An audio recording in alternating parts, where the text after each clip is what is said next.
Jays. A really good homestand. The guys, they're battling, they're grinding. I thought we played extremely well. Swinging a hard ground ball, fair ball. Bichette will come in to score easily. Kirk into second, his first extra base hit of the season.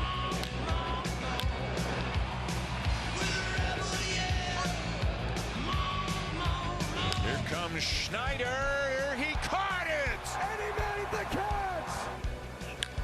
Line to left, and it's caught. With the game on the line. A great catch by Dalton Varsho.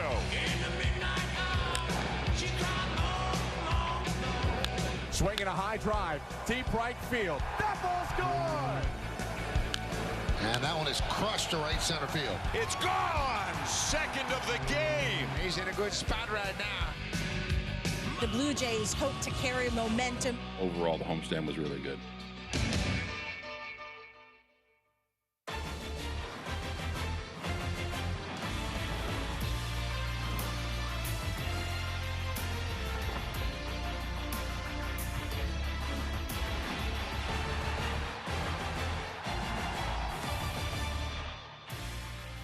Nice to have Billy Idol and his snarl kick off a road trip for the Blue Jays. They make their way to Petco Park in San Diego for Friday night Blue Jays baseball presented by McCain. Let's take you to the broadcast booth. Here's Dan Schulman and Buck Martinez. Jamie, on the heels of a 6-3 homestand, the Blue Jays have enjoyed an off day, and they have come west to San Diego with Yariel Rodriguez opening up the road trip. And Buck, anybody who saw the first start, excited to see the second. Yeah, I think we're all excited to see Rodriguez go to the mound for his second big league start. The first start back at Rogers Center against the Colorado Rockies, he was fired up, and naturally he should have been. But he comes out and has a lot of poise on the mound. You know, this guy pitched a long time in Japan. He's got all of the pitches, all the weapons necessary to be effective. That's the slider he has to throw more often. He got away with a few sliders up in his zone against the Rockies, and this Padres team is a much better hitting ball club. But overall, I think everybody was very pleased. 6 strikeouts in 3 2/3, and you can see the enthusiasm, the excitement by the fans. He acknowledged the fans. Everybody's anxious to see him pitch here tonight in San Diego. Jamie, 68 pitches in the first one. John Schneider says maybe 80 if all goes well here tonight. All right, gentlemen, what makes this game intriguing is that San Diego's starter, Matt Waldron, throws a knuckleball. Now, he's not a knuckleballer in the sense that it's R.A. Dickey like it. It's always a knuckleball. He'll mix in a fastball and everything else for that matter. What a interesting challenge that must be for the Blue Jays lineup tonight. It really is. And I caught Eddie Gamboa, who kind of mixed the knuckleball in 30% of the time, just like Waldron does. And it presents a bit of an issue. He has a 90-mile-an-hour fastball. He's got a little breaking ball, a little cutter changeup. But when you throw that knuckleball in that 70-mile-per-hour range, that fastball then looks about 97. So as a hitter, we talk about this all the time. How can you eliminate certain zones or pitches? Well, what you need to know is when he is ahead in the count, when he has strikes on the batter, he's going to throw that knuckleball about 50% of the time. When he falls behind in the count, when the hitter has a 1-0, 2-1 count, that's when he abandons the knuckleball and goes to the other stuff. So hopefully they can find a way to try and box him in, but that magic ball is something else. And watch throughout the broadcast. You say he tips it quite nicely, too. You can tell when it's coming. Not that you can do anything about it. The magic ball. As we see Alek Manoah, who started tonight for Buffalo down in Columbus. This would be his second AAA start of the year. And early on, gives up a home run to Jonathan Rodriguez, a two-run shot. And you can see it doesn't face him by the look on his face. He settled in quite nicely, went 5 2/3, didn't walk anybody, gave up just those 2 runs, struck out 5. Orelvis Martinez hits 2 home runs, and Buffalo loses the ball game, but it seems to be a productive outing for Alek Manoah. Going on right now at Yankee Stadium, there is Anthony Volpe in the bottom of the 7th, runners on the corners, bringing home 1 to make it a 1-run lead, but Juan Soto says we need a little more comfort here. And he rocks this baseball to right field, his 5th of the season. And right now the Yankees have a 5-3 lead on Tampa Bay in the 8th. So, time to get set for this one. As your leadoff hitter tonight, Bo Bichette is ready to go against the knuckleballer. San Diego is where we're headed. We'll have first pitch coming your way right after this.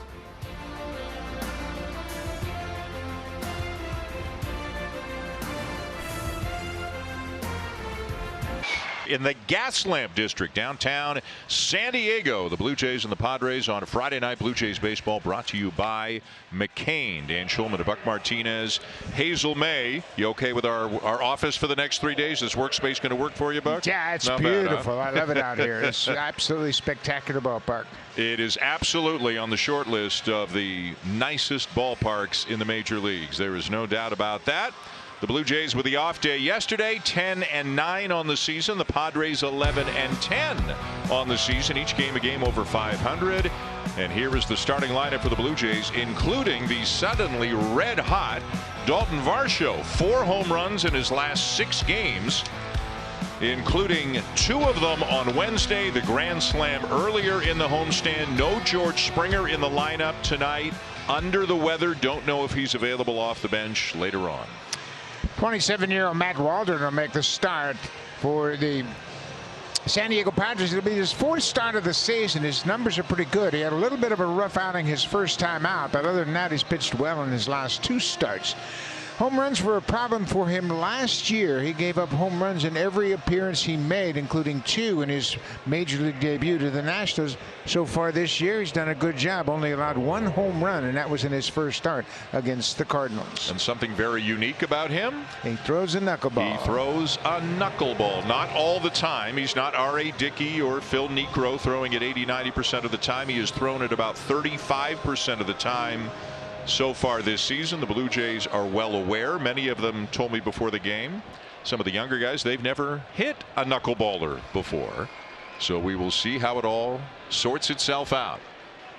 The first pitch to Bo Bichette, and that's fastball, and he'll top out at about 91. And there's almost a danger of getting the knuckleball in your head a little bit too much, because he does have 4 other pitches. That looked like a knuckleball, yeah, Buck. It was. I talked to Kyle Higashioka, who's catching him for the 3rd time this season, and he said he'll throw it about 30% of the time, and there's no pattern in which he uses it, but it's a pretty good one. Bounce towards third. Tyler Wade charges, and they get the out at first as Jake Cronenworth kept his foot on the bag. Well, we'll take a look at the pitcher's knuckleball for the first time, and you can see the usage. He throws it about 30% of the time. They haven't hit it very well. 190 average is good no matter what kind of pitch you're throwing. But I asked Higashioka about it. I said, do you use a special glove? He said, it's interesting. I use my backup glove, my regular glove. And there's another knuckleball. That one sailed inside. And you can see how Vladdy reacted to it. A lot of late movement, and so now he's familiar with the knuckleball. And of course, part of the beauty of a knuckleball is it can be extremely unpredictable. And that one will stay foul. Extremely unpredictable in the way it moves. He can throw 3 in a row and they could go in different directions. Yeah, it's really hard to catch. And last year we mentioned he gave up 9 home runs. Only 2 of them were on the knuckleball. But as a hitter in this situation, I think you just have to approach him like, I want to hit a fastball. Don't swing at a knuckleball until you get 2 strikes if you have to protect the plate. And he doesn't throw enough of them where you have to go up there thinking about knuckleball on every pitch. He just started throwing it prior to the 2021 season. Here's the 1-1. And that fastball hit down the right field line, but it is going to go foul. Waldron pitched at Nebraska, and back then it was a traditional pitcher, if you will, and then before the 2021 season he was just kind of messing around with it in the bullpen, and some of the Padres pitching coaches saw it and said, hey, that's not bad. And now he throws it 35% of the time. Yeah, he actually started throwing it at home with his twin brother in Omaha. And, ball players are always throwing a knuckleball. I don't care if you're an infielder or outfielder. Everybody says, yeah, well, hey, check out my knuckleball. Not many people can master it, obviously. 2-2. And this one popped up on the infield. Wade racing in from third, and he'll make the catch right in front of the mound for the second out. Take a look at the defense for the Padres. They have a pretty good defense. And 21-year-old Jackson Merrill, today is his birthday. He's been outstanding. He has made the transition from shortstop to center field. Fernando Tatis and Rice got a cannon for an arm. Up the middle, it's Kim and Bogarts. Tyler Wade making his 14th start at third base. Jake Cronenworth was out of the series finish in Milwaukee with a calf injury, but he's healthy and back in there tonight. So 2 down. Here's Justin Turner, and it seems they remember Justin Turner from his Dodger days here, as he was booed loudly just because he was a Dodger, and a sign of respect as well. And Turner has played against the Padres a ton, having spent 9 years with the Dodgers. 147 games against them, and Turner hitting .295 with 25 homers in his career against the Padres. Yeah, this is his 70th game in this ballpark. And he's got 9 home runs and 31 ribbies here.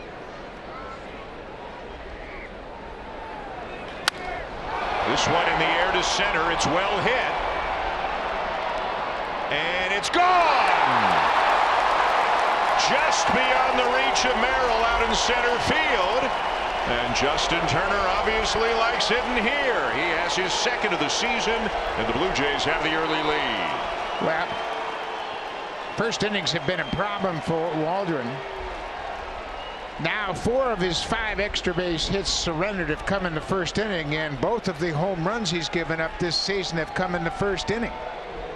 So the Blue Jays, they haven't scored many runs in the first inning, and Justin Turner changes that right here in the first game of this road trip. 1-0 Blue Jays. Here's Davis Schneider. One more look.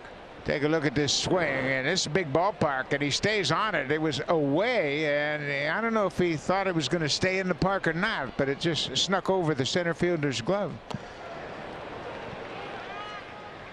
Jackson Merrill playing center field after converting. Times it very well, but just couldn't come up with it.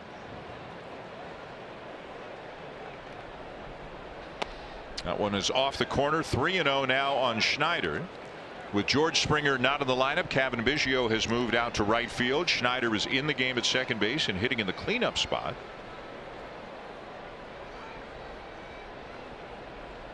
And he'll look at a strike. 3-1.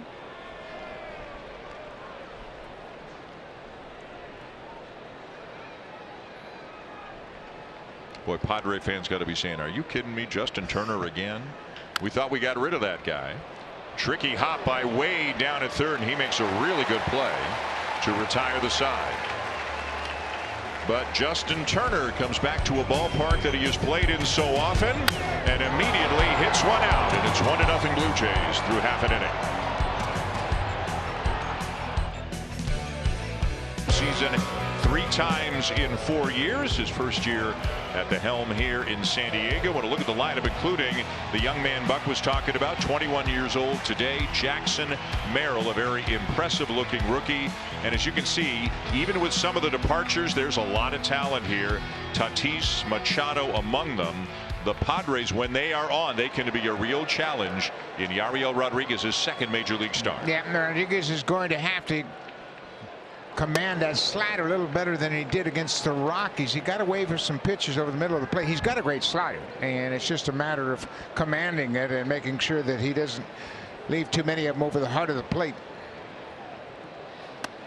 That one is in there. A ball and a strike on to Bogarts, who's actually off to a very slow start this year. He's hitting just 200, an OPS of just, as you can see, 535.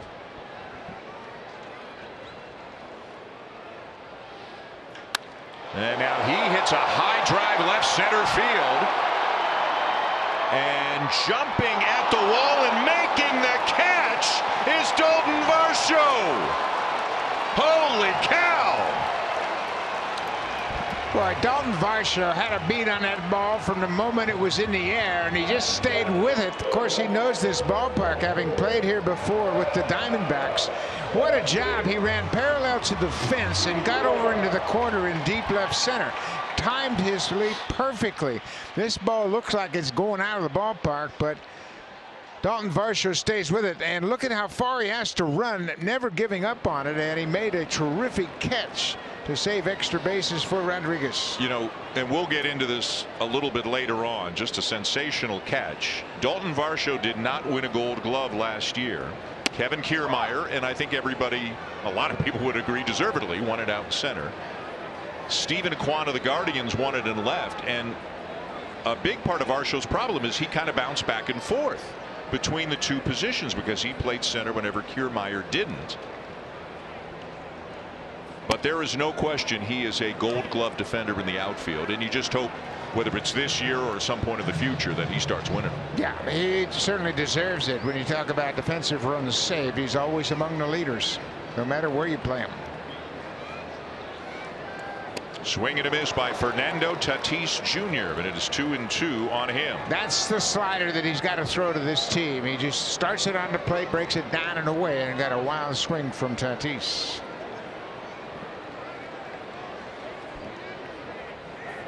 Couldn't get him to chase.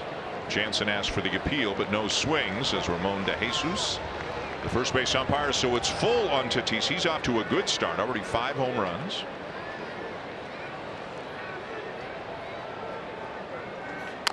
Reaches for it and fouls it off. Yeah. Let's take another look at this terrific catch in left center by Dalton Varsho. And right there, just before it connects to the fence, he goes up and pulls it down to make a terrific catch, and Kiermaier is right there just in case it caroms off the fence.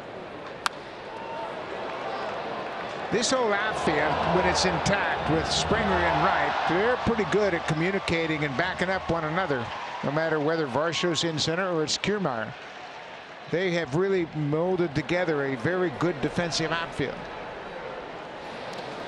That one in the dirt, bounces away from Jansen. It'll be ball 4 to Tatis.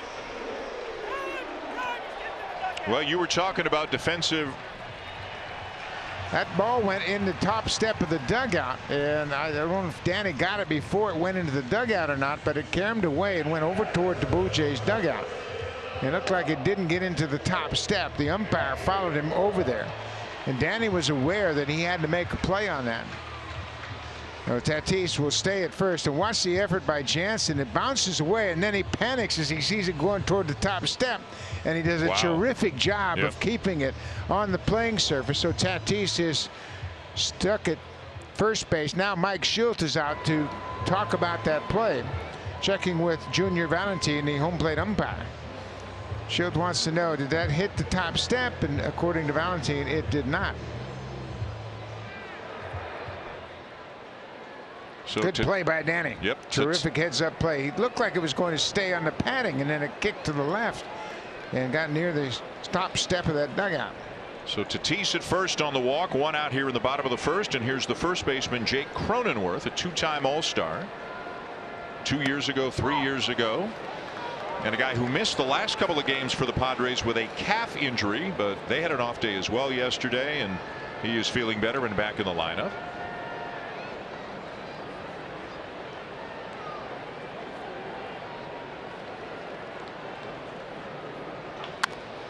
Sharply hit, but it's a foul ball. Well, that's a terrific play by Vladdy, but unfortunately it was foul.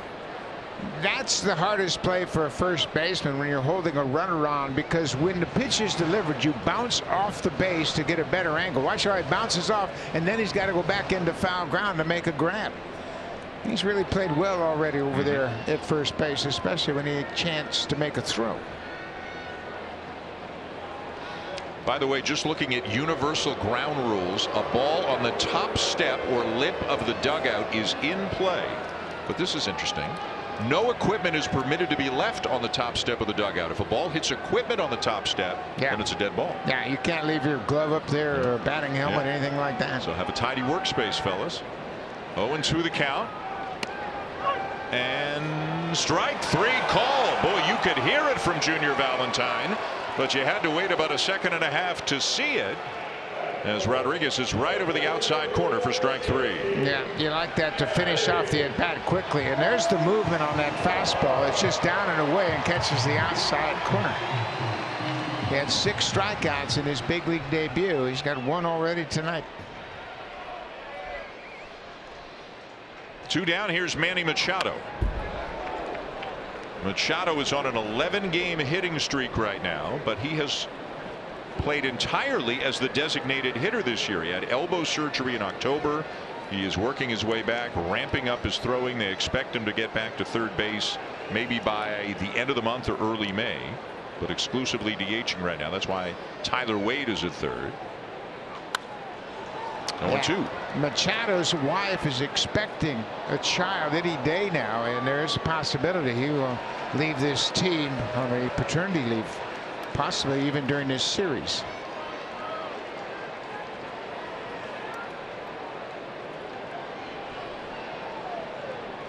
Rodriguez out in front, 0-2, and he got him. He strikes out Machado. He strikes out 2 in the inning. Got an incredible catch from Dalton Varsho that deserves another look going to break at the end of 1. Blue Jays 1 and the Padres nothing. And he credited a trio of teammates for helping him get back on track. On a recent team flight, George Springer, Bo Bichette, and Vladimir Guerrero Jr. sat Varsho down, and the group talked through how to correct his bat path so it's able to travel through the zone for a longer period of time. George Springer told me he had and continues to have some of the best coaches in the big leagues, but sometimes hearing from teammates just lands differently. Nothing better sometimes than sitting down and talking baseball with your teammates, and sometimes it helps, more times it does. Guys? Hazel, thank you. And the power is welcome. Obviously, this Blue Jay team has not hit for a ton of power in the early going. Varsho's the team leader now with 4 all of a sudden. Justin Turner's got 1 tonight. But boy, he was just a different guy on the homestand than he was on the road trip. And to me, one of the key things was, even though he wasn't getting the results on the road trip, he stuck with what he worked on so hard in the offseason and spring training. Just because he didn't get immediate results, he didn't give up on it and go back to what he was doing. He said, I'm going to stick with this. Yeah, he's got the support of his teammates, as Hazel mentioned, and his coaching staff, and he has just decided to stick with this approach. Got a knuckleball that he pops up shallow left and caught. Very good range by one of the better shortstops in the game, and Hassan Kim. Boy, he went a long way, and he looked out at Profar, recognized that he wasn't going to get there, and he really turns it on. Look where he starts. He's almost behind the bag at second base, and he'll take a glance at Profar, sees that he's not going to get there. That's a heck of an effort by the shortstop, Hassan Kim.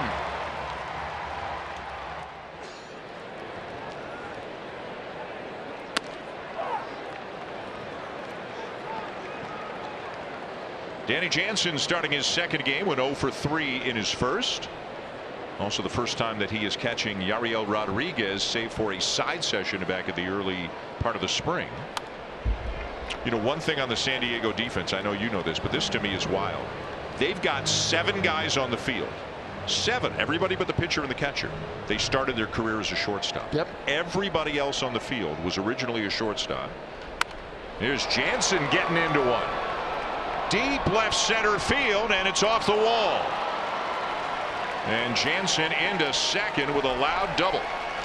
That looked like a knuckleball that Danny got to, and boy, it's good to see his power back, and he is a big part of this offense. His first double of the season, and this is a big ballpark. It is a knuckleball that he stays on and hits it to the fence in left field. You know, the air is a little bit cool here, and that ball just doesn't carry like you would expect. But he'll take it. Yeah, talking to some of the guys who have been around here a while, they say at night it's true what they say about the marine layer. The ball doesn't fly here or in LA at night. During the day, a different story, but you really got to get it out of here at night. And it's a big ballpark. There's a lot of room out there too. It's a good pitcher's ballpark. I like the way it's a fair park. Kevin Biggio batting 7th and playing right field. Biggio hit .348 on the homestand. He's at .292 on the season. And maybe it's not a subtle thing, but with Dalton Varsho being so hot, we've seen in the early going, John Schneider and company, that they're flexible in terms of where the left-handed batters are. Varsho up to 5, Biggio now hitting 7th, at least tonight. We've seen Cavitt in the 5 spot a lot. Cavitt started the year in the 9 spot, but now has moved up, and Kevin Kiermaier is hitting 9th. That's another knuckleball there that sails away. Yeah, Cavitt's done a good job. He's really flattened out his swing, and he used to be a dead low ball hitter. Now he's handling that pitch up in the zone a little more effectively, and he's not necessarily a dead pull hitter like he was when he first came up. Takes in 3 balls and a strike. 1-0 Blue Jays on the first inning. Home run by Justin Turner. They've got Danny Jansen out at second with 1 out here, top 2. The first time the Blue Jays have been here since 2013. There was no team the Blue Jays have played less often than the San Diego Padres. And of course, as of now, the schedule is you play every National League team every year. If they're at your place this year, you're at their place next year. Now, the first game they played during that series in 2013 went 17 innings. They also had a 11-inning game in that series. Fun. A lot of baseball when they were out here the last time. This one hit hard to right, but Biggio's out in front of it.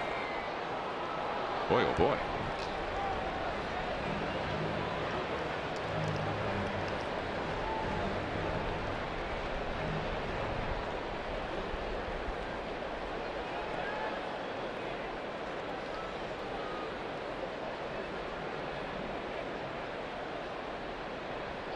Full count on him. And he'll take outside for ball 4.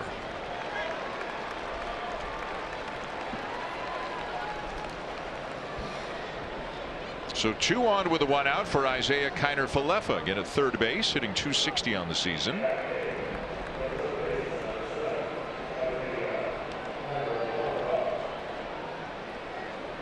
Padres were in Toronto last year, took 2 out of 3.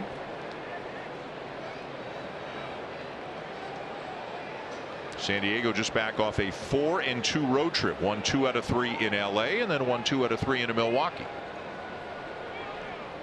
Although they got shut out on Wednesday, so kind of like the Blue Jays, won the first 2 of the series and couldn't get the sweep.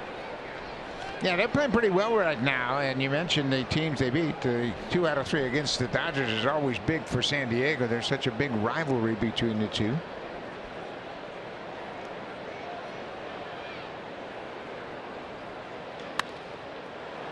Popped up for the second baseman. Infield fly rule is in effect. Bogart's the catch, 2 down.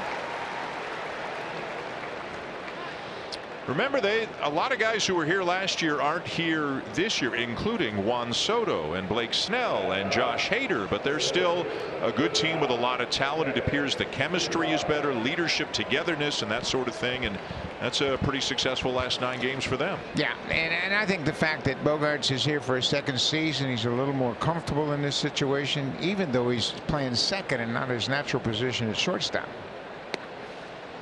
Here's Kevin Kiermaier, who has been here before. If folks may remember, back in the COVID year in 2020, the playoffs, the divisional series and the 2 league championship series and the World Series were held at neutral parks, and the American League, one of the American League division series and the American League championship series were here. They didn't want home field advantage, so AL playoffs were in NL parks, NL playoffs were in AL parks, and Kiermaier played a division series and an LCS in this ballpark.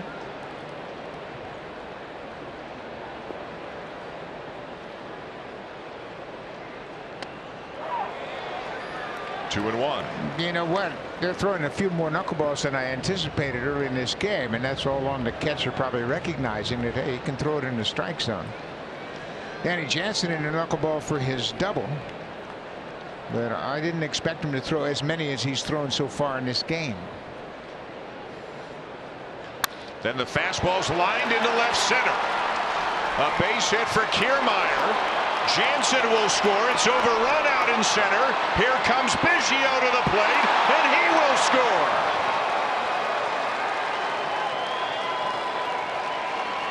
Boy, what a terrific piece of base running by Cavan Biggio. Danny Jansen knows he's going to score on this ball, as he got a great jump from second. But Biggio ran around the bases on the Kiermaier double and looked at the third base coach, and Carlos Fablis waves him home. Line drive over the shortstop's head. Jansen's going to score. Let's see. Watch Fablis. Fablis now says, come on, turn it on. And here he comes in, and he's going to score as Higashioka can't come up with it. So 3-0 Blue Jays. Back to the top of the order, Bo Bichette. So that should be a base hit and 1 RBI for Kiermaier. And then Biggio scores and Kiermaier takes second on an error out in center by Merrill. You know what that swing looked like? Kevin Kiermaier last year, when he was really in a groove and a lot of base hits right over the shortstop's head. It's taken him a while to get back to that. He had that thought about hitting with more power. I like that swing much better. Well, at least for now, it's a double with 2 RBIs, but maybe that changes, maybe that doesn't. I mean, it's got to be an error. Like Biggio wasn't even close to third base, but at the moment, it's a double and 2 RBIs for Kiermaier. Either way, it's 3-0.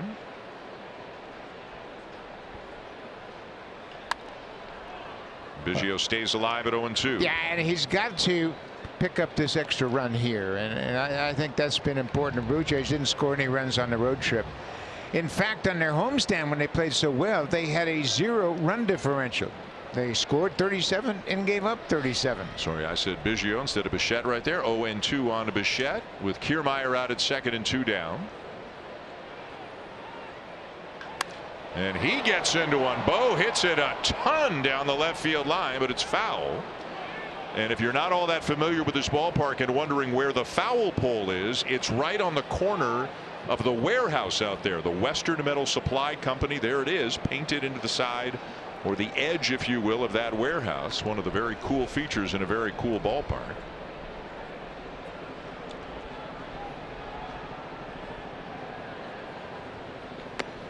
Ball 1. Bo's got some company on this trip. Dad's here. Dante's here. Yeah, Dante came in last night. We saw him when he arrived, and Bo and some of his teammates were there to welcome him. Hit off the mound up the middle, and safe at first is Bichette, as Bogaerts couldn't get a grip on it. Yeah.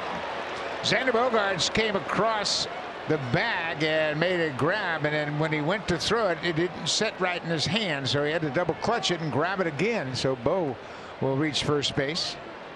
It'll be an infield hit for Bo as he comes across, and right there, the hesitation, you could see that Bogaerts didn't have a good grip on it, and he was afraid he was going to throw it away the first time, and that leads to an infield hit for Bo, and he'll take it.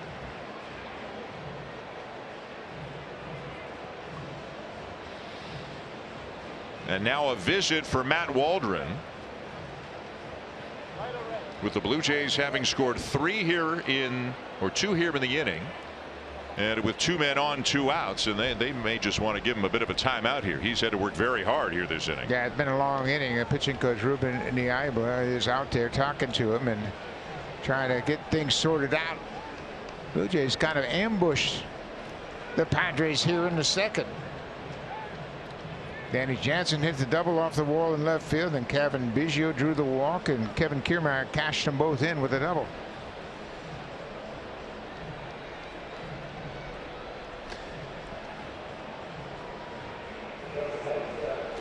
Now Kiermaier at third base, he's got to be heads up now, because with this pitcher throwing a knuckleball, anytime it can go off the catcher's glove, and he can get a big lead down there as the third baseman Wade is way back deep at third. Vladimir Guerrero Jr. is the batter, and he got jammed, and it's going to drop. It'll be an RBI single for Guerrero. Kiermaier in to score. Bichette around to third, and it's 4-0. Already? Boy, I tell you what, this is a welcome sight. The Blue Jays had a great homestand swinging the bats, and they've carried it into at least the first 2 innings of the road trip. Vladdy gets that ball off the end of the bat, and it might have been another knuckleball. It just flares it into center field. Kim can't get to it. Merrill can't get to it. And Kiermaier comes in to score. Third run of the inning, 4th of the game. Now Justin Turner, he homered to straightaway center his first time up.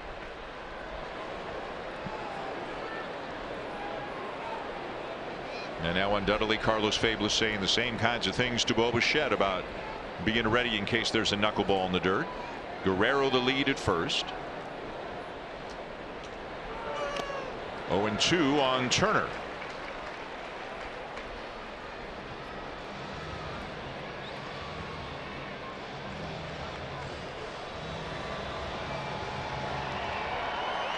Four runs on 5 hits for the Blue Jays thus far. 4 of the hits and 3 of the runs here this inning.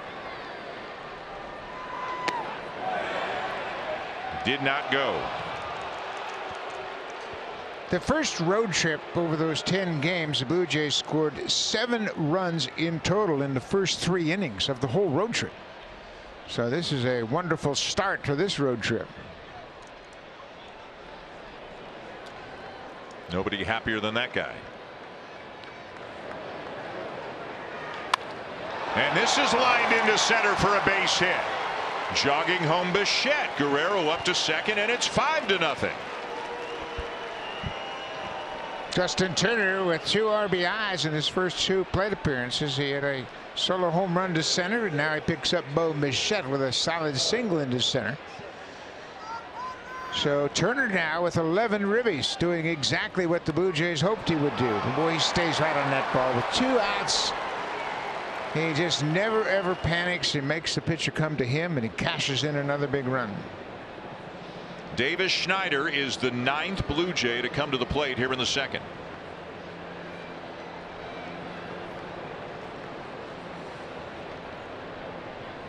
Waldron will step off, and look, Guerrero back to the bag as now there's activity out in the bullpen for the Padres. A whole lot earlier than Mike Schilt would have liked.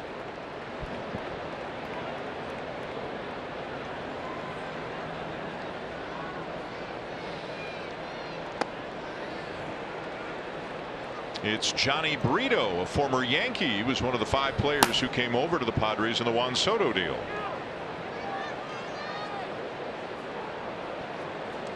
And they're just buying time right now, Buck. Exactly. Yeah, they just went out there and not a running situation with Guerrero and Turner on base, and that's exactly what it was.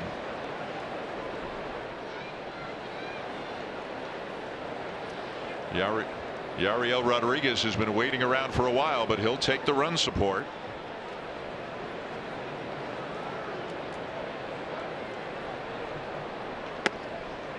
Good take. Ball just off the plate.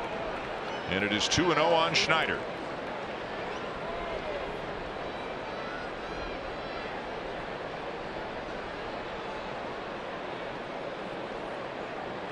Guerrero at second and Turner at first.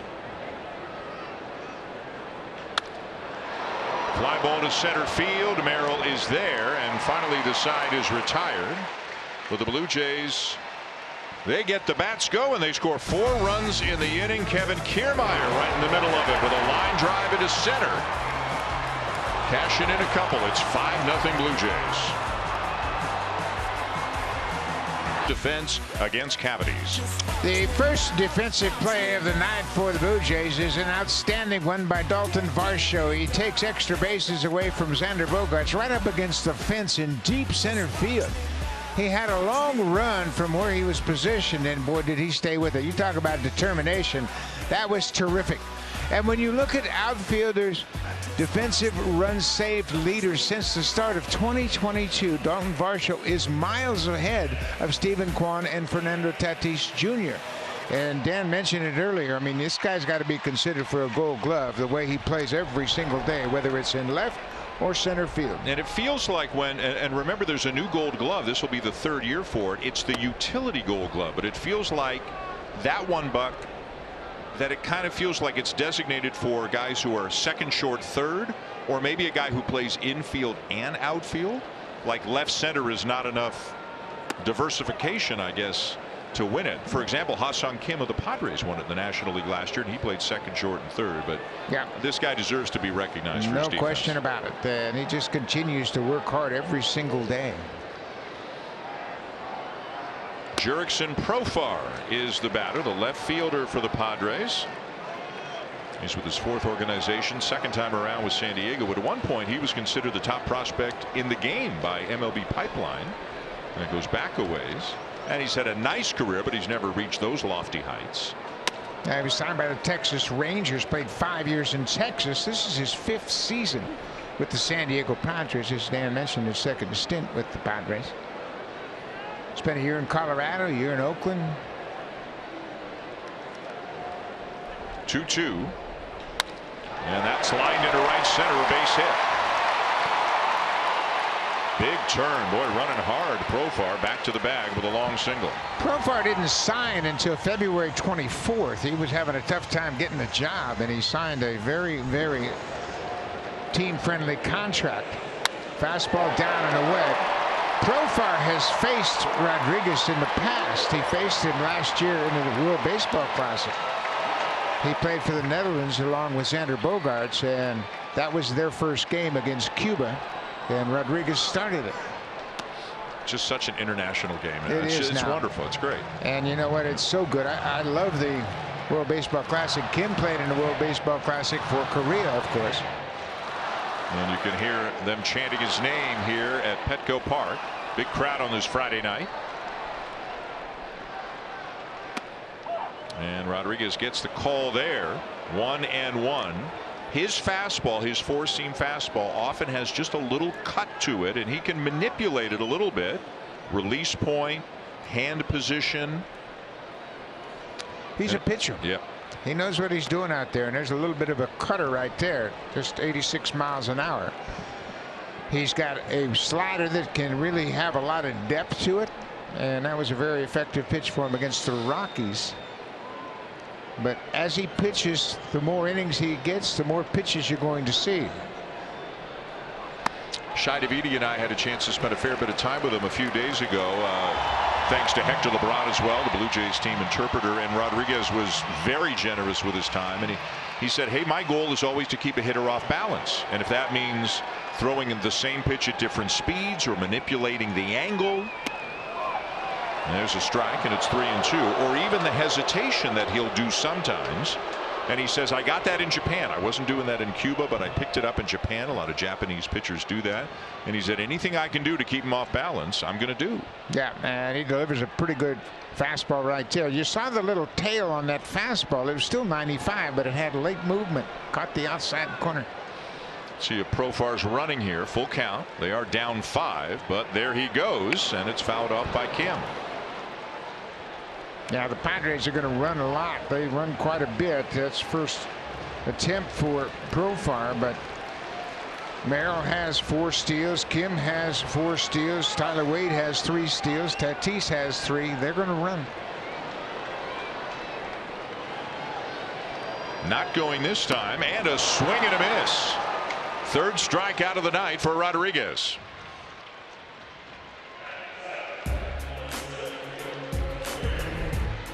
This season, we're swinging for doubles. New Bud Light Double Lime, here for a limited time. A refreshing taste that's easy to enjoy. Nice night, beautiful ballpark, and an early lead for the Blue Jays, up 5-0 in support of Yariel Rodriguez. This is Jackson Merrill, the 21-year-old who we talked about, one of the better prospects in the game. And he certainly, Buck, has not been overmatched so far. He's hitting .333 so far in the season. Well, and you mentioned it. He's one of 7 shortstops to play. Merrill's never played shortstops in the big leagues, but the other 6 all have.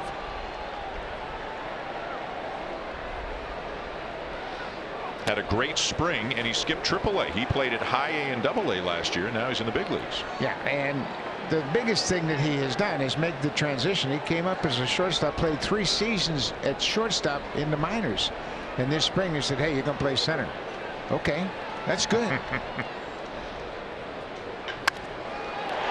the glove of Guerrero, it'll scoot into right field. Profar around to third, and Merrill is into second. Well, I'll tell you what, he is some kind of athlete, man. As soon as that ball went off Vladdy's glove and trickled into right field, he was thinking 2 all the way. Boy, there are so many good young players in baseball right now, and the organizations are letting them shine. Vladdy gets a piece of it, and look at the base runner Merrill watching the play right in front of him and alertly slides into second. Profar with good speed. He's going to go first to third, and then Kevin Biggio just doesn't have time to throw out Merrill. So second and third, one out for Tyler Wade. Again, getting a lot of time at third base because Manny Machado unable to throw right now, coming off elbow surgery, and I think Vladdy's got a problem with his glove. Maybe he's, and we've seen this on occasion the last couple of years. Maybe the webbing came undone. He's got a bit of a hole in there, and he's got to get a new one. Yeah, and you know, sometimes those leather laces will give way, and it looks like it snapped right through the webbing of his glove. So maybe he actually had it in his glove. It didn't go off his glove. It went through his glove. And Vladdy reaches for it, and it looked like he had a shot at it, but it looked to me during live action that it deflected off his glove. It may in fact have gone through the webbing. Here's another look at it. It did, right through the webbing. Players will have at least an extra glove ready to use in the game, and then the equipment man will be working on that gamer of his. But why do you, we've seen that, I don't want to exaggerate, maybe now 4 times over the last 2+ years with Vladdy. Why do you think? I don't recall seeing it with other players. Oh, it happens all the time. It happens with catchers a lot. It's just, yeah, it's just an unusual thing that the laces, it's a leather strap that you lace the webbing with, so you have flexibility in the webbing, and from time to time a ball be hit so hard and hit it just perfectly, it'll snap right through the webbing. Well, that was 107. I guess that's pretty hard. Yeah. It's frustrating. Vladdy has played so well and had a shot at that, and it turns into a double. Blue Jays will concede a run on a ground ball anywhere except possibly third. Shallow left center field, and in comes Varsho, and it's too shallow for Profar to risk it. 2 down. And look at Varsho. So Varsho, the third baseman, Kiner Falefa, was getting set to take a relay throw. There was nobody near third, and Varsho just started running there. Yeah, that's perfect. It's so fundamentally sound because there was no reason to make a throw. I got it. Now he looks at the runner, thinks about a throw, and as Profar was coming off third base, Varsho just keeps running toward him, ready to make a throw should the runner break. Terrific. So 2 down. Here's the number 9 hitter, the catcher, another former Yankee who also came over in the Soto deal. Kyle Higashioka, very familiar name to Blue Jay fans. Yeah, and he's always very, very tough on the Blue Jays. He has done a great job of hitting against the Blue Jays. Not much for an average, but he got 6 career home runs. 3 of them in one game. Yeah, 3 home run game. September of 2020 in the Bronx.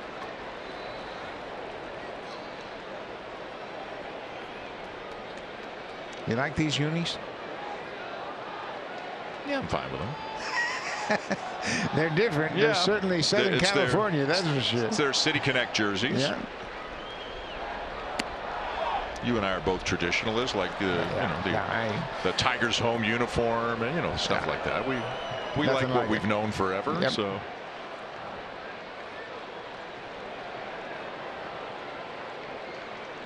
So the Mets saw their City Connect jersey online today. There's one popped up back of the plate. We'll see if Jansen has a play.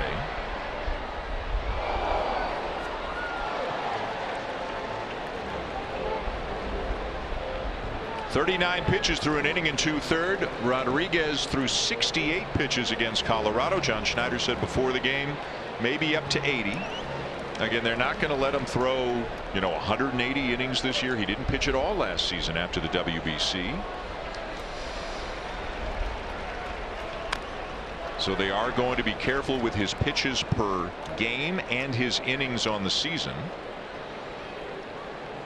Yeah, Pete Walker, he takes good care of his pitchers, and he understands that there was a big void in his resume last year. Didn't pitch at all except for the World Baseball Classic, and that was in March.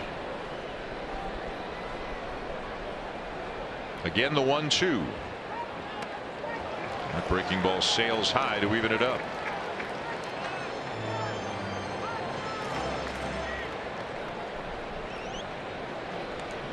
Thrown a few more splitters and sinkers in the early going to complement the 4-seamer and the slider, mixing it up a little bit more as he told us earlier this week he would. Again, a reliever in Japan, so he was kind of a two-pitch guy, but he's looking to break out the other pitches more.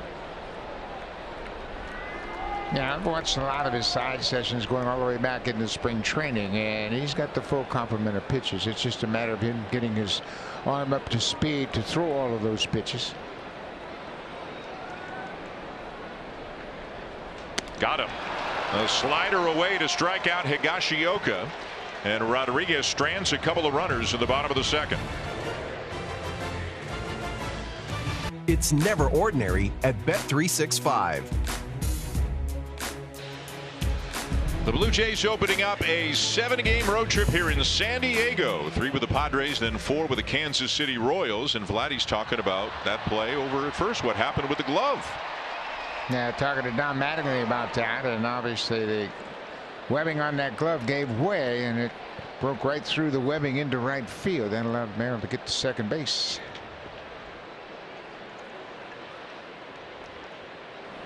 Dalton Varsho leads off the third. Varsho popped up to short in his first at bat of the night. The Blue Jays with 1 in the first on the Turner homer, and then 4 in the second. Kiermaier doubled in a couple, and then Guerrero and Turner each with RBI singles.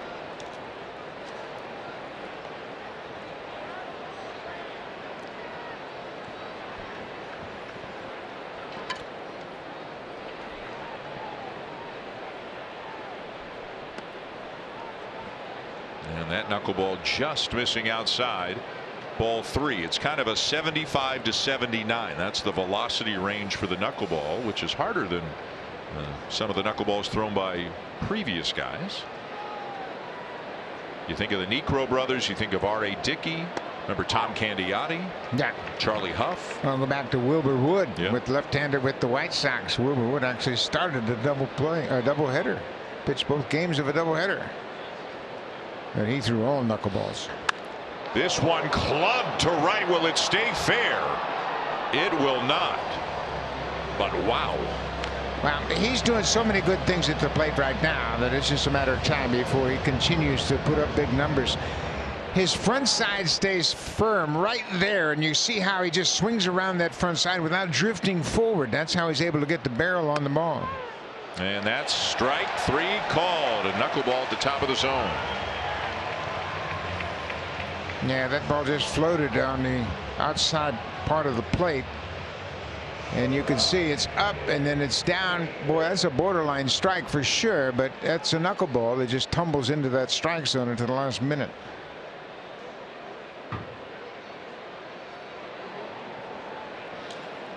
So here's Danny Jansen. He doubled and scored in the second inning. That knuckleball taken low. So I went over at a table in the clubhouse where Varsho, Schneider, and Ernie Clement engaged in conversation. I went over and I said, "Who here has hit a knuckleball?" And Varsho said, "I don't think I ever have." And Schneider said, "I don't think I ever have." And that you'll like this. And Ernie Clement said, "I can throw a knuckleball." He goes, "I've been on Pitching Ninja because of my knuckleball," and I guess he has. I didn't go check it out, but people who know Pitching Ninja online, you know, most infielders and certainly most catchers throw a knuckleball at some point. And then Ernie just said, messing around with it. Yep. Those two guys right there, they are gym rats in the baseball sense of the term. They love to talk baseball. Ernie said mine's about 60 RPMs. He knows the rotation even on his knuckleballs. It's kind of classic Ernie.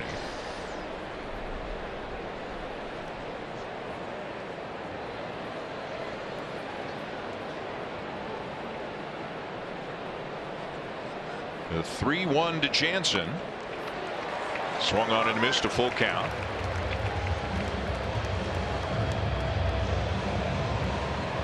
Kevin Biggio on deck.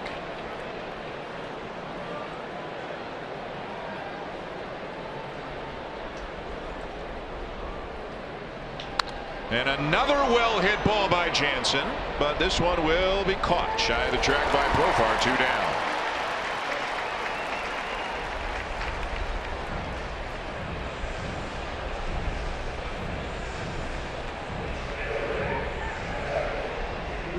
So 2 down. Here's Biggio now. He walked and scored. You know, funny thing, just looking at the homestand numbers, as well as Biggio swung the bat, and he did. Kind of unusual. He didn't walk once on the homestand, and Cavan's always taken his walks, but he was more aggressive and with very good results. Yeah, and I think he's thinking more about hitting, but he'll always take those borderline pitches. He's got such a good eye at the plate, but now he is putting the ball in play more consistently.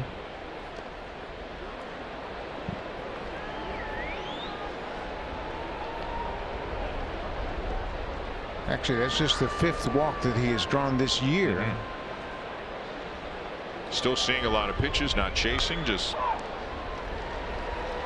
fewer plate appearances winding up in walks. But you know, if he's going to hit the way he's hitting, Blue Jays will take that every day of the week.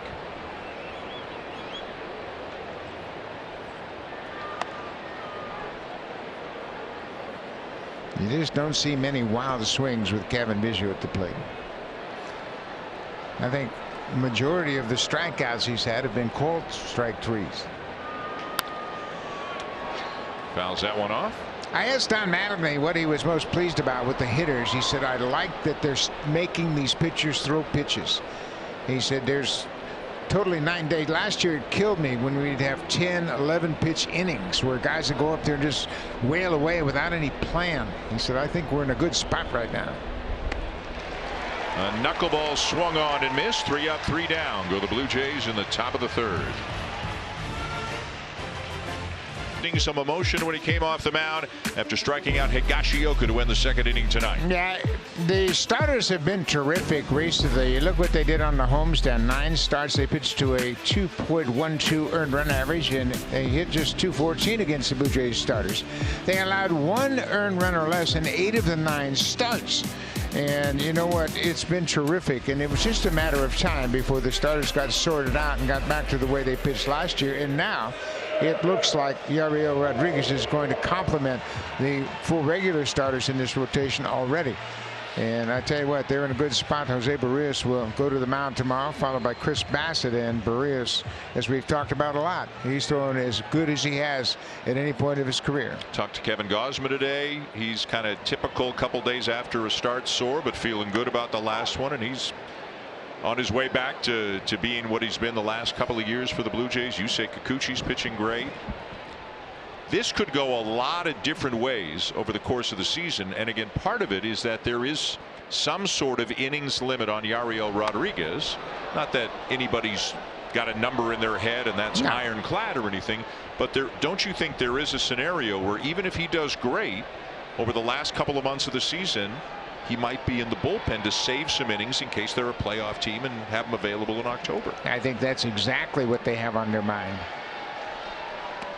He just struck out Xander Bogaerts on 3 pitches as we check in with Hazel. Dan, I spoke to Jose Barrios about Yariel Rodriguez, and I said, what was the most impressive thing to you? And he said, numbers aside, what impressed him the most was Yariel's poise and presence on a big league mound. He says, in front of a packed stadium out there on a big league mound, that's not easy to do, and that's what stood out to me. Guys?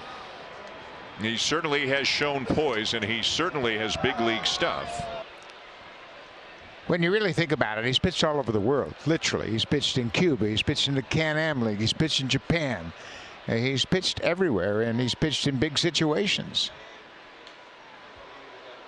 He's pitched in the World Baseball Classic, and you know, this is just another game to him. And you know, once again, I mentioned this in his first start. You got to remember where he's coming from. He comes from Cuba, and he's playing baseball. And I don't think there's any pressure. There's excitement more so than pressure. And he loves this opportunity. He told me one of the things that's really helped him feel comfortable is he has more Spanish-speaking teammates here than he did in Japan. And you know, he instantly, Jimmy Garcia, Vladimir Guerrero Jr. and Alejandro Kirk, etc. This one hit deep to left, and it's not coming back. Fernando Tatis Jr. with his 6th of the season to put the Padres on the board.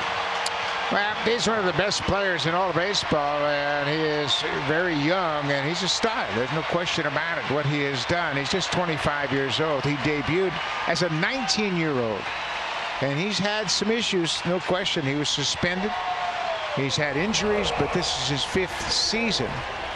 And he moved to the outfield in 2023, but he can play in the outfield and he can certainly swing the bat. That's that slider I was talking about. If you don't locate that slider, these hitters in this Padres lineup are going to hit it. And he hit that one hard. Too much in the middle. There's a slow curveball, a pitch that we have hardly seen him throw, and a great grab out there in the outfield. Hat in one hand, souvenir in the other. I don't know how we put a red star on a fan. Why do you think he took his hat off and was holding it in his bare hand as he was trying to make the catch?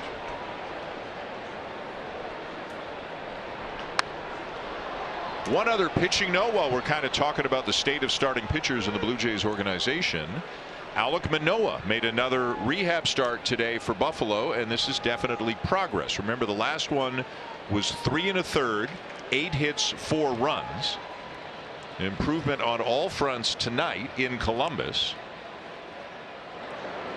Manoah went 5 2/3, allowed 2 runs on 6 hits, didn't walk a batter, struck out 5 through 92 pitches, 61 starts. Again, nobody should be saying more than this, but a step in the right direction for Alek Manoah. No question. And you know, they're not going to rush Alek Manoah, and there's no need to rush him. They want him to build back to where he's consistent. That's the biggest thing they want to get before they make any decisions about the next step. But there is a clock ticking, a rehab time. 30 days. 30 days. Yep. From the date of the first rehab appearance. Hit hard but foul by Cronenworth.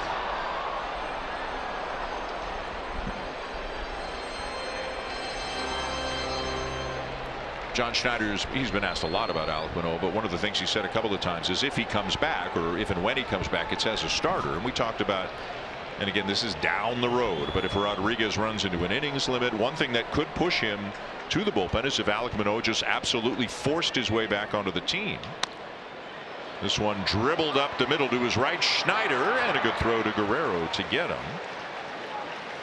You know, if Alek Manoah just gives them no choice and says, hey, he's back in the big league rotation, then maybe this guy becomes a 2-3 inning weapon out of the bullpen. Yeah. And that's he's done that before, obviously, and then he would have several innings under his belt and be up to mid-season form for a guy that hasn't pitched in over a year. Here's Manny Machado. Struck out his first time up against Rodriguez. But as the old saying goes, and you know what I'm about to say, baseball, these things have a way of sorting themselves out in baseball. Yeah. It'll be the way it's meant to be. You never know about injuries. Dropped down a little bit, it looked like there, Rodriguez. Yeah, especially with pitchers. And you know, you always say you never have enough pitching, and you could have 7, 8, 9 starters, and here's that change of the angle a little bit with a fastball. He'll do that on fastballs and breaking balls.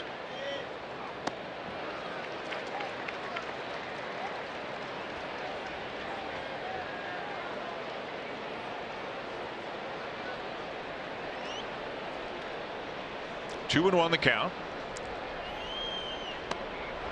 That misses high. Ball 3. You know, because we don't see Manny Machado on a regular basis, you forget what a great player he is.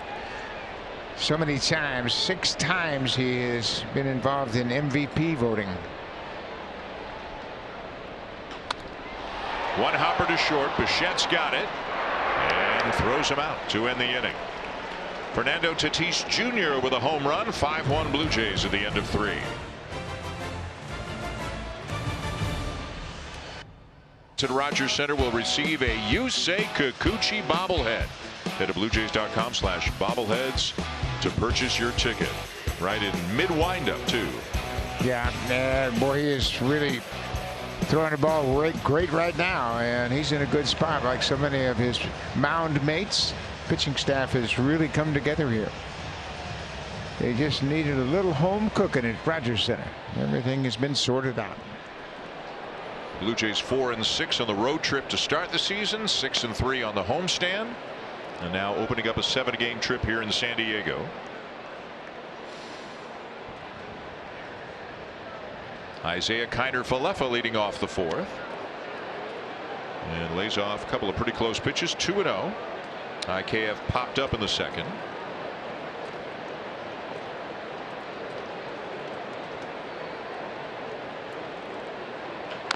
Back in Toronto, I said to him, do you want people to call you Isaiah or IKF or Izzy? You hear a lot of Izzy. He goes, honestly, like any of them, any of the three. I mean, he's a easygoing, laid back, nicest guy in the world. So you can call him any of the three. Yeah. Teammates, you hear a lot of Izzy. IKF, Izzy, Isaiah. He doesn't care just as long as you call his name in the lineup. And he's got a lot of time at third base. Yeah, he's played well. Yep.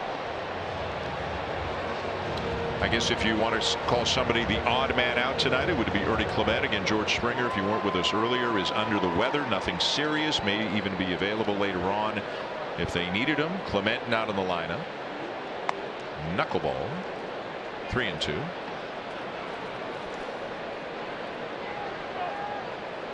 See how it goes over the weekend. The Padres have not announced a starter for tomorrow. It was supposed to be Yu Darvish, but he went on the IL with neck tightness. Fly ball to center.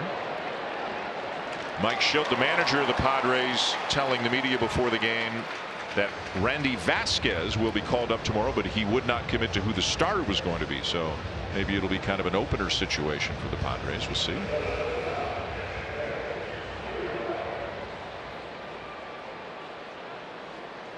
Again, Schilt in his first year at the helm of the Padres.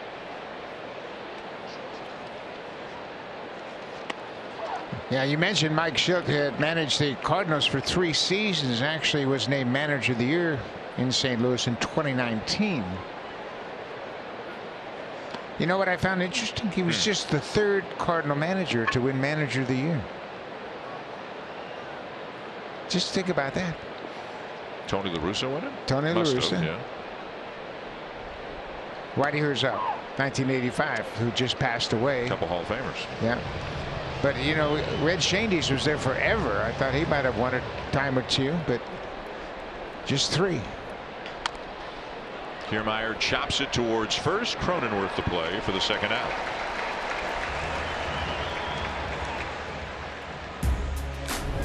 Bring the colors of the ballpark to your home with Beauty Tone Paint's Toronto Blue Jays collection. Only at Home Hardware and Building Centers. Here's how. Petco Park in its 21st year. You know, the Padres were 2nd in the majors in attendance last year, behind only the Dodgers, and it's a big crowd again here tonight. Look out, that got the home plate umpire Junior Valentine. Takes his mask off and says, "I'm good." And the catcher Kyle Higashioka making sure he's okay. Beautiful ballpark, and right out there in right center there is a hill behind the fence, and it's open to the public. Behind that hitter's background there's a big screen TV, and those people just flock there very early on, and you can see there's a mariachi band out there. They're having a heck of a time. Now that's San Diego. That is San Diego. But look at the hill. I mean, that hill is all grass covered, and they come out there and they watch the game on a big screen TV. A huge screen TV. It's right on the back of the hitter's background. The batter's eye there. Yeah, behind that big structure there. Big play area for kids out there. Tony Gwynn statue, Trevor Hoffman statue. Yeah, it's a beautiful ballpark, and they've added those things. I mean, there used to be a beach out there. Remember, there was a beach out there just to make everybody feel really at home. There's Tony Gwynn and his acknowledgments, and they have an ongoing video review of some of his great moments. Bichette lifts one to right center field, and there is Merrill to make the catch. Waldron has settled down. He's now retired 7 in a row. Tomorrow night, Hockey Central gets you set for the first game of a big series. 7:30 Eastern, 4:30 Pacific on Sportsnet Ontario and CBC. It'll be the Leafs and the Bruins. Game 1 coming up right after Hockey Central on Sportsnet and CBC. Not sure Leafs Nation is overwhelmingly confident heading into this series with the Bruins. I think you've said that before. We shall see. 4 Canadian teams all vying for the cup. Here's Jurickson Profar to lead off the bottom of the 4th. 5-1 Blue Jays. Yariel Rodriguez still in there. And again, John Schneider had said before the game maybe around 80 pitches. So the pitch count's a little bit high. Hopefully he can get through the 4th. But that still leaves a lot of innings. And that's why Bowden Francis is available as a piggyback guy, still on the roster. They need a long man out of the bullpen if they're going to limit Rodriguez's pitches. And again, hopefully he can become a little bit more efficient as time goes on. Yeah, he will, and there's no doubt about it. But he just hasn't pitched a whole lot going all the way back to spring training. He had a back issue in spring training that kept him to a limited amount of innings. Bounced up the first base line. It'll go foul. You know, too, I think the score dictates how they're going to fill out a ball game when Rodriguez starts. Not necessarily it's automatic that it's going to be Bowden Francis. If it's a tight game, they'll bring in guys to mix and match, and then they'll look for some gaps where they can say, okay, Bowden can give us 2 innings right here. And it's all going to be, it's not going to be automatic. When Rodriguez is out, Francis is in. It depends on where they are and what the score is.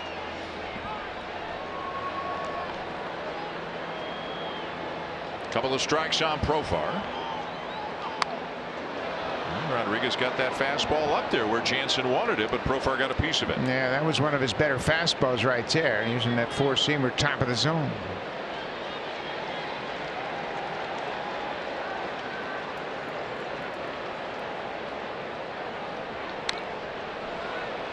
He reads bats well. He really does a good job, and you can see, I mean, he's just not out there slinging it up there. He took something off that slow curveball and had Profar out in front. Got a little foul tap right at home plate.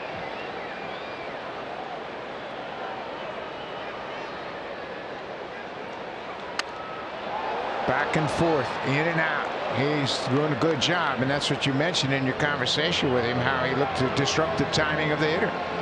And he's done it again tonight. And true to his words, again, he is mixing in the sinker, the splitter, and the curve just a little bit more than he did in his first outing.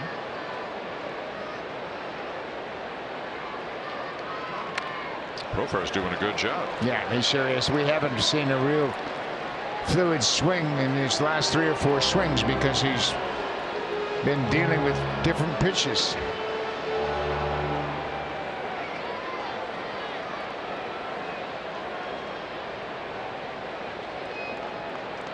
Fouled off every pitch that he's seen. In this at bat, it's gone curveball, sinker, sinker, 4-seamer, curveball, curveball, slider. And that last one, I think it was the 2-seamer. That's a 4-seamer. It misses high as Profar battles his way back into the count.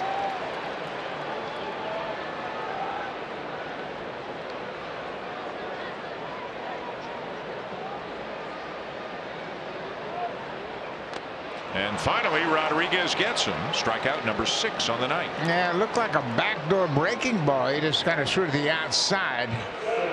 It might have been a splitter, but I think it was more of a breaking ball to the outside, and he threw that cutter on the outside corner.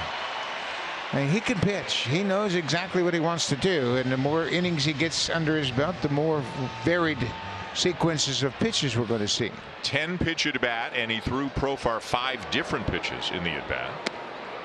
Here's Ha-Seong Kim, who struck out his first time out.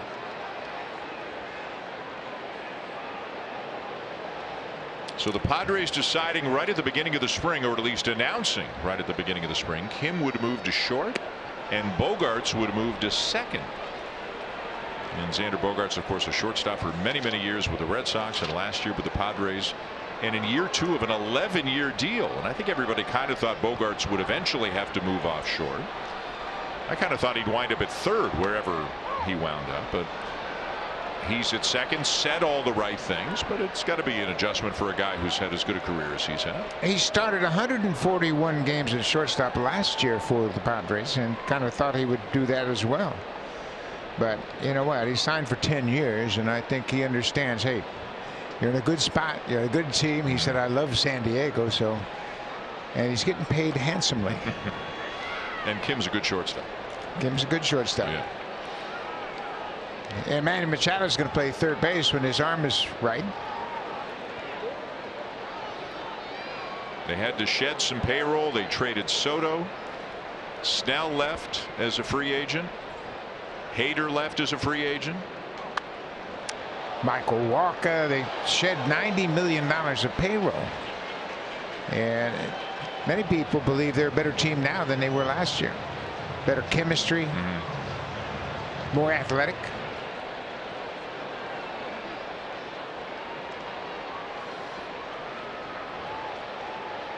Two and two the count.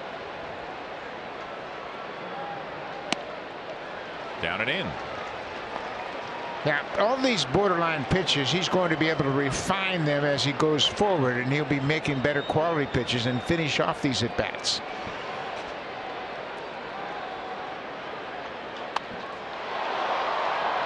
Biggio coming over to his left, and he'll make the catch. 2 down. And up at 77 pitches now. There are 2 relievers up, both Bowden Francis and Trevor Richards.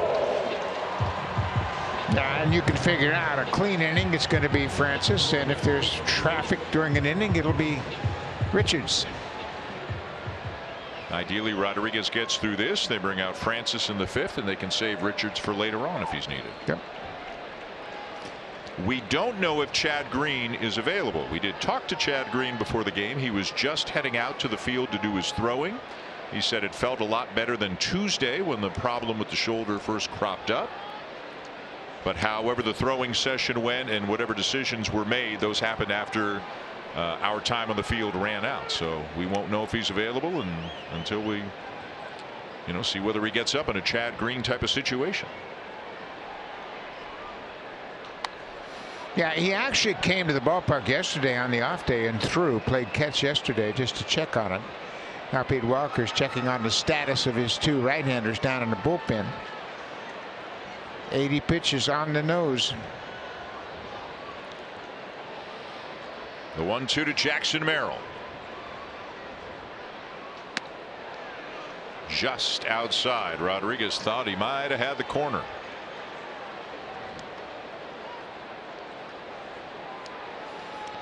This ball runs off the plate outside, and that might have been a splitter there. He is really mixing right now, Buck. Yeah, he's doing a great job. He's mixing everything he's got, trying to finish off this inning. He knows he's getting near the end of the night. 82 pitches now. Just 27 balls. He's been in the zone consistently.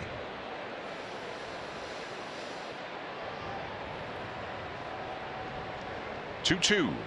Got him. And another pump of the fist, just as we saw in his last start when he came off the field. 7 strikeouts through 4 innings for Yariel Rodriguez. When the Royals are in town is the next Looney Dogs Night presented by Schneider's. Every Tuesday home game has $1 hot dogs. Get your tickets now at BlueJays.com/Looney Dogs. Always nice to see some Blue Jay fans here. I saw online earlier there's a group from BC. They didn't say where. It's 10 cousins, and there will be 14 of them here Sunday from around BC, all coming down to spend some time together and watch the Blue Jays play the Padres. They picked a pretty good spot to visit, that's for sure. Petco Park in San Diego, and boy, it's a great ballpark and certainly a lot of great atmosphere here. Yeah, we've seen a lot of Blue Jay fans around town. Vladimir Guerrero Jr. lifts one in the air down the right field line and out of play. Vladdy has popped up and had an RBI single. Tom Cosgrove is up in the pen. A funky lefty. The knuckleballer Matt Waldron at 84 pitches right now. He's the 5th starter for them at the moment. But again, Yu Darvish is on the IL. The Blue Jays will not see Dylan Cease. They will see Joe Musgrove on Sunday. Joe Musgrove not throwing the way they expected him just yet, and he's been good for them. You know, the other guy the Blue Jays won't see, and I think they're just fine with that, is Michael King, former Yankee, another guy who came over in the Soto deal.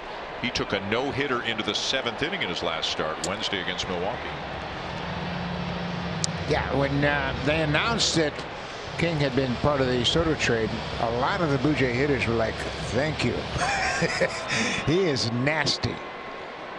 And Musgrove, he's a former first-round Blue Jay pick back in 2011. I mean, if they're all healthy, Cease, Darvish, Musgrove, King, who am I forgetting? Cease, Darvish, Musgrove, King. There's a lot of talent in this rotation. Yeah, and they just haven't been able to stay healthy. When you look at their rotation right now, they're just listed as 4. I guess Waldron Musgrove, would be the 5th, right? Cease, King, Waldron, and now Yu Darvish is on the IL. Pretty good top 4 when they're all healthy, and they don't think the Darvish thing is serious. Mike Schultz saying hopefully just the minimum 15 days. Another foul off by Guerrero. See, this is the part that Don Mattingly was talking about, and we've talked about how patient the Blue Jays hitters have been, and they're forcing the pitchers to throw a lot of pitches, and they're spoiling some borderline pitches. He was really impressed with the team's approach against Seattle. Vladdy finds a hole. It's a base hit through the right side. Bringing up a guy Don Mattingly has to love having on the team right now, and Justin Turner. Well, because of his approach and because of the talk that he has, and this one was right out over the plate, and he goes deep to center field. His 10th career home run here in this ballpark in his 70th game. And Turner now has 26 career home runs against the Padres, and just for good measure, he got an RBI single in his second at bat. He's 2 for 2. He can just hit. Yep, he sure can. No need to overcomplicate it. He can just hit. And you know what? He's 39 years old. He had his career season last year playing for the Red Sox. And he's had some great mentors over the years. Chase Utley is one of them. He played together with the Dodgers. He really thinks highly of Chase Utley.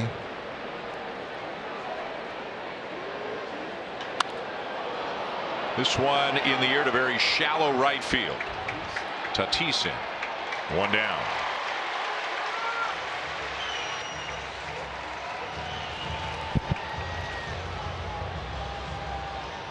Vladdy on base for the 2nd time tonight. The Blue Jays now with 5 runs on 7 hits so far, up 5-1 in the 5th.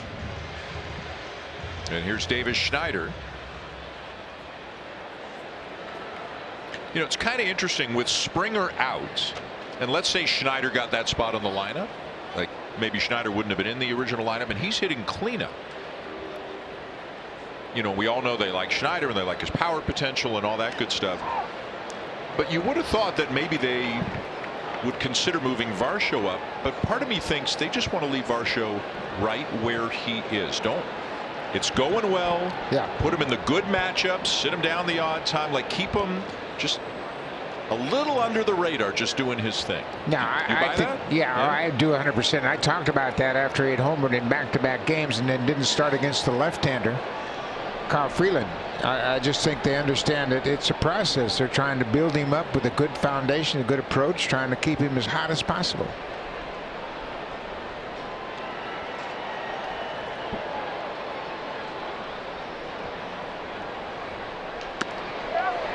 Couple of strikes now on Schneider. You know, this is a much different game in this era, in that there used to be regulars, and the regulars would play every day. You wouldn't worry about matchups, wouldn't worry about slumps or anything. They just played every day. And then you had extra guys, and the extra guys would play when somebody got hurt or when somebody was sick or somebody needed a day off. But those days are gone.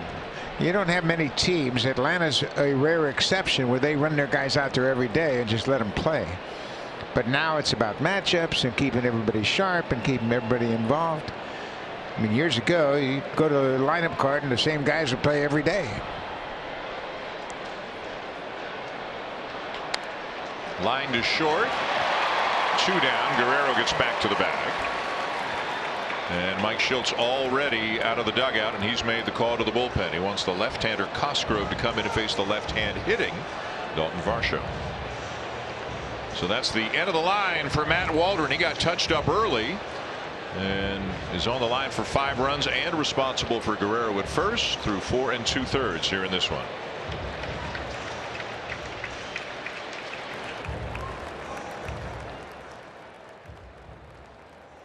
6:30 Eastern to 5:30 Central on Sportsnet, and then catch Game 1 between the Avalanche and the Jets on both Sportsnet and CBC. Ballpark down here in the Gaslamp district of San Diego. Great area. I mean, restaurants and bars and shops. About 5-6 blocks this way, 5-6 blocks that way. Lots and lots and lots to do here in San Diego. As left-hander Tom Cosgrove is into the game. Yeah, Cosgrove, he's got a sweeping breaking ball. That's why he's into this situation to face Dalton Varsho. Varsho has a hit and he's only at bat against Cosgrove. And there's that funky delivery. He was all over that pitch. Dalton stayed right on it, and he had a pretty good idea he was going to get that sweeper in the first pitch and fouled it straight back. He had a good cut at that pitch.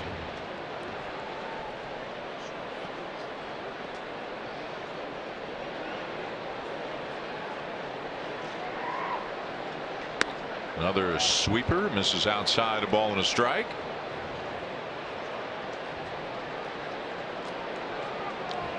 And with Yariel Rodriguez finishing off that 4th inning, a clean inning coming, it'll be Bowden Francis coming into the game.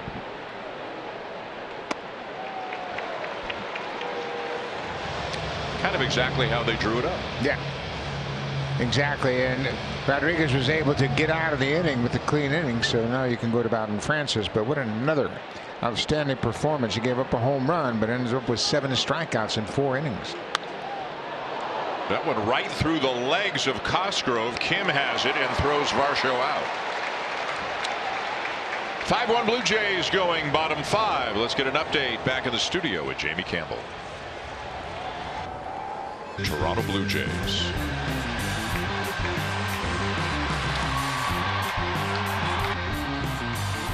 Welcome back to Petco Park here in San Diego. I'll look at the final line for Yariel Rodriguez. Another terrific line, a second outing in the big leagues. 4 innings, 3 hits, 1 earned run. That was the home run to Fernando Tatis Jr. A walk and 7 strikeouts.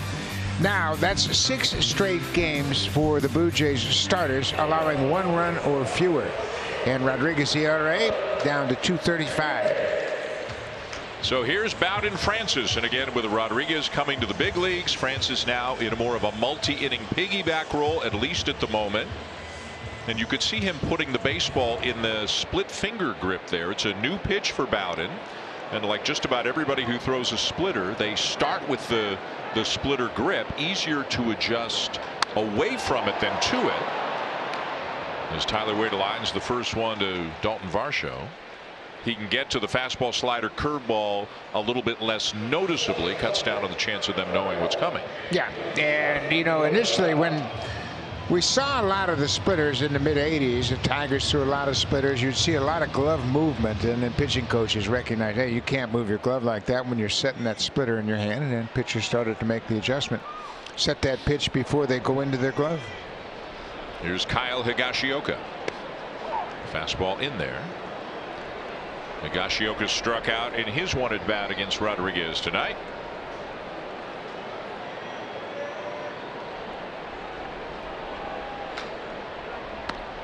Curveball at the top of the zone, 0-2.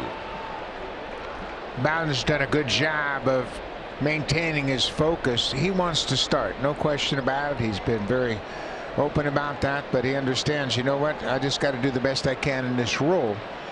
And he has said it before, now's not my time. So he knows he just has to come out and pitch well.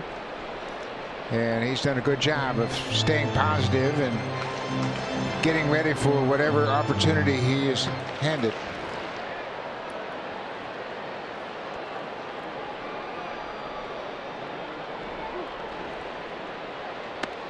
Got him. 0-2 curveball right there for out number 2. Well, meanwhile, here in San Diego, an old friend, a familiar face, is now the third base coach for the Padres, a guy who was the first base coach for the Blue Jays for a number of years. And on the short list of the nicest people in the game, Tim Leeper is here. Yeah, he was with the Blue Jays from 2013 through 2018, his first base coach. And he actually began coaching with the Mets, spent some time in Montreal, managed in their minor league system. But he's had a long run with the WBC. Yeah. In Team Canada. Won a gold medal in the Pan Am Games in 2011, and he's a terrific guy, good coach. Spent some time with the Giants, kind of working in their system the last couple of years.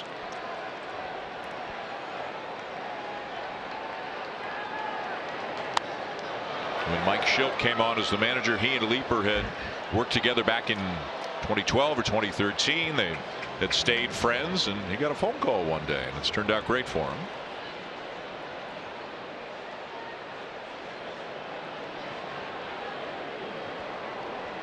One and one, the count on Xander Bogaerts. Big cut in the foul back as Francis has thrown a lot of curveballs here so far tonight.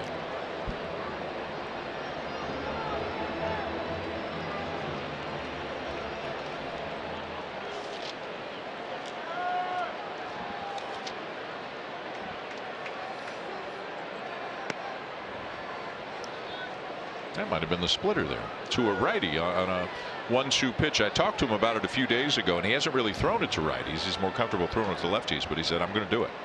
I'm just going to do it. And that looked like one right there. I agree with that. If you got a good pitch and a good feel for it, why not?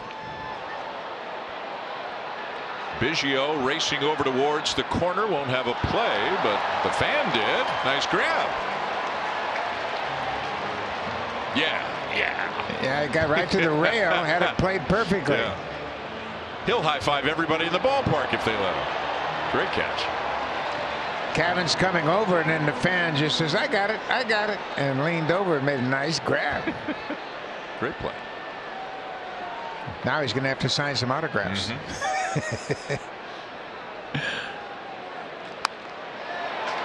Just foul.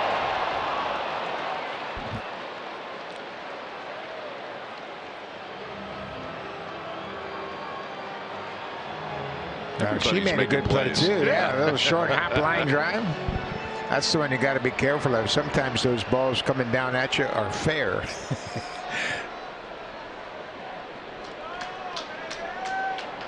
You know, now that the renovation is done at the Rogers Center and it's different down the lines, I'm starting to notice what it is at other ballparks. Right in left field here, that wall juts out kind of like it does in Toronto, but there's a little more foul ground down there, and in right field there's a lot more foul territory than there is in Toronto right now.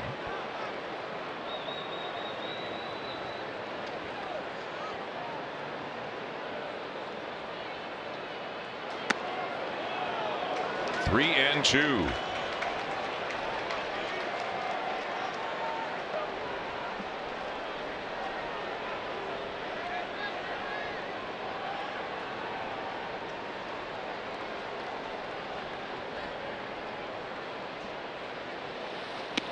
And that strike three call looked a little bit low, and you can see that Bogaerts is really unhappy. But Junior Valentine saw it as a strike, and that's a 3-up, 3-down. First inning of work for Bowden Francis. Mike Schilt's going to come out and try to make sure Bogaerts doesn't get tossed. Talk a little bit more about that call.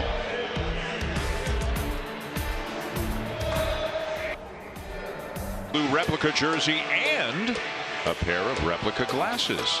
Be one of the first 15,000 fans on April the 29th, and you'll walk away with this exclusive Jano bundle. Don't miss out. Head to BlueJays.com/promotions to buy your ticket.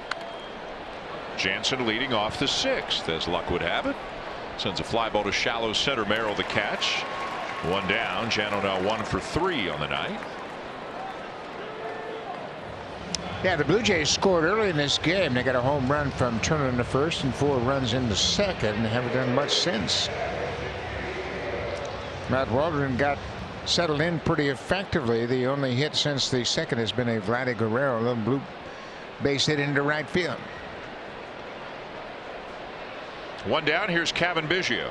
A walk and a strikeout for Biggio tonight.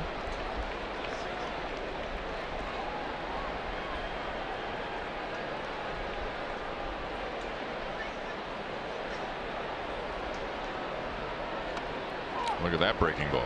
Yeah, that's a big sweeper. Tough on the lefties. You know, this is his 11th appearance already this year.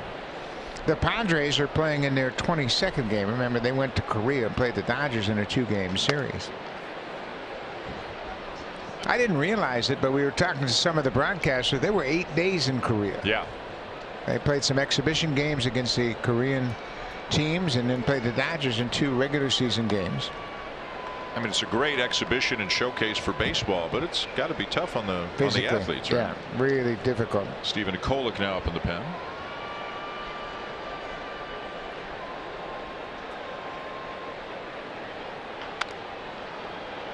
Just foul.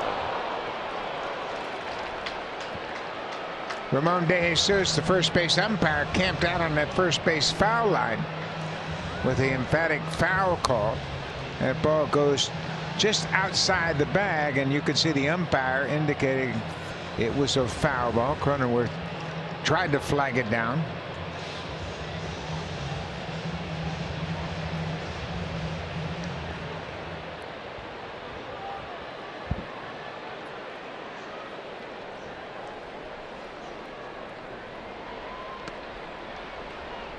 Hey, can I tell you something that happened today?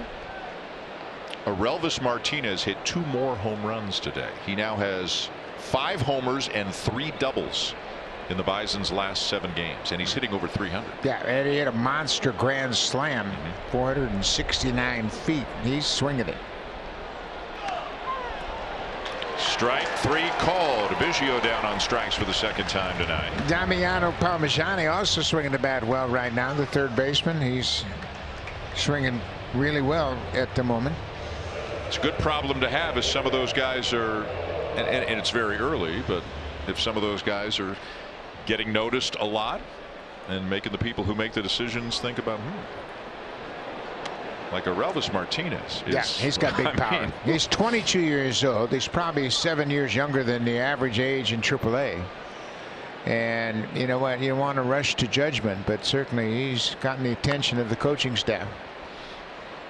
He was drafted as a shortstop. They moved him to third for a while. He was playing all over the place, but really the last part of last season into this season, he's a second baseman. So that would appear to be his spot. I think he can be a Jeff Kent type of second baseman. Guy that's not really known for defense, but known for a big bat, and just 22 years old. Generally, power comes a little bit later, but he is showing flashes of power right now.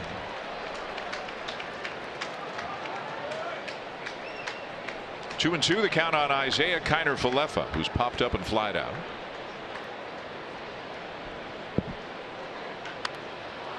This one in the air to left. It's taken Profar back to the track where he makes the catch. Cosgrove with a 3-up, 3-down inning, still 5-1. You do this and this and everyone wins A&W. Only on the app. Only on the app. I'm asking Vladdy tomorrow how many takes that took, how long he was at the field. He laughed, and you know he was probably laughing before he was supposed to. Yep. Bottom of the 6th inning here at Petco Park in San Diego. 2nd inning of work for Bowden Francis in relief of Yariel Rodriguez. 3 up, 3 down with a couple of strikeouts for Francis in the 5th. This is where the offense can help the manager. Francis could be out there for another inning or 2, but if they can widen this a little bit more, they might leave Francis in for an extra inning, save a leverage reliever for tomorrow. It's all interconnected. Especially with the uncertainty of Chad Green. Yeah. And you're not sure, and it doesn't sound as though Green is a candidate for the IL. Tatis sends one to left, and he hit it to the wrong guy. Dalton Varsho with another good catch. Got it off the end of the bat, and that's a tough play for an outfielder. That ball's kind of dying before it gets to you, and he just stayed with it. Makes a sliding catch. It's a curveball. Tatis hits it off the end of the bat, and there he is, right on time. Well, he made a terrific catch to start the game back in the 1st inning, and now makes another good catch to take a hit away from a Padre hitter. but he didn't replace his divot, Buck. Now he's doing other things more important. Here's Jake Cronenworth. Hard to believe this guy was a catcher. Yeah. And now he's turned himself into one of the best outfielders in the game. Yeah, he really wanted to catch, and that's why he went to University of Wisconsin-Milwaukee, because they were the only college that was going to let him catch. But boy, oh boy, when you watch him play in the outfield, you can't imagine him as a catcher. And I don't think he wants to catch anymore. He or Kiner Falefa, one of the two, would be the emergency catcher.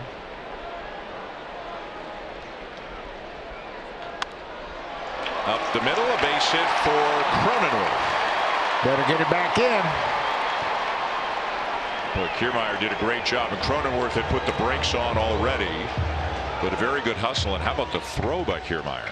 Yeah, you know, Kevin really works at it. Look how far he has to go to cut this ball off. He's a little bit late getting after it. I don't know if he didn't pick it up, but he gets in front of Cav and Biggio and throws a strike to Bo. Look how aggressively he turns and fires, and that's difficult to throw a true throw when you're moving like that, but he was right on the money.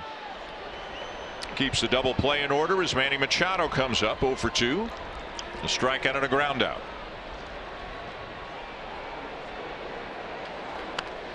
Weakly hit towards Vladdy. He'll turn around and feed Francis. For the second out, to second on the play goes Cronenworth. Vladdy looked at second. He had no play at second base, and watch how patient he is. He understands he's got some time with Machado running, and he waits for Bowden Francis to get to first and then just flips it to him. Blue Jays have been in a really good groove defensively. Only one error in their last 10 games coming into this game tonight. And they've only committed 8 all season, and this is their 20th game. Here's Jurickson Profar, 1 for 2. The Twins have committed the fewest errors in the American League, with just 6, and the Blue Jays are right there behind them.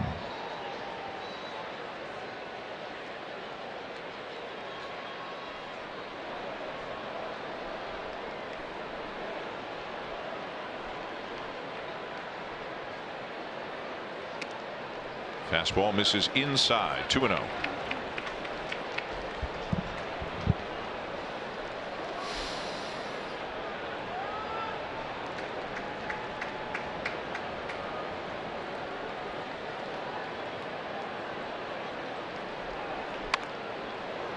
Out in front, 2-1. Jurickson Profar is just 31 years old. He's from Willemstad, Curaçao. And, you know, he started out with the Rangers, as we mentioned, and he's a real good player. But he's the kind of player you don't think about. And then you see him on a good team and go, wow, this guy's a good player. And he can do a lot of good things for you. And he's a switch hitter. Line drive to right. Biggio's there.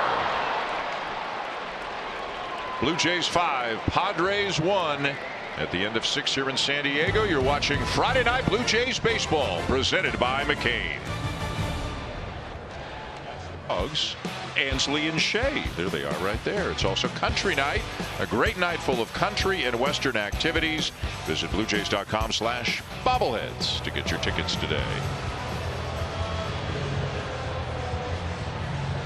So you got a Kikuchi bobblehead, got a Bassett bobblehead, got all kinds of great giveaways as we go to the 7th here in San Diego. And the left-hander Tom Cosgrove is back out on the mound for at least one batter. The left-hander hitting Kevin Kiermaier's up.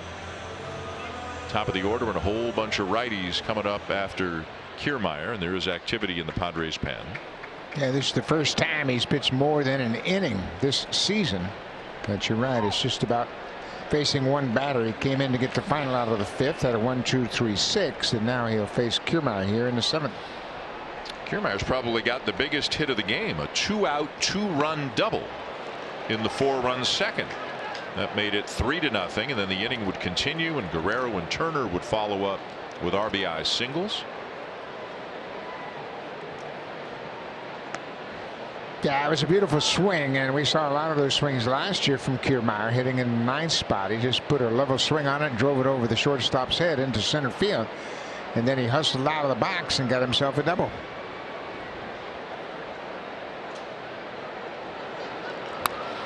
Reaches for it and lifts it to left center.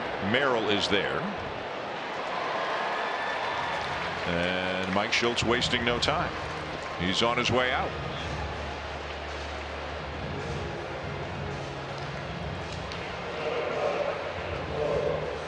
So that's it for Cosgrove. Next man up, Stephen Kolek, coming out of the Padres pen.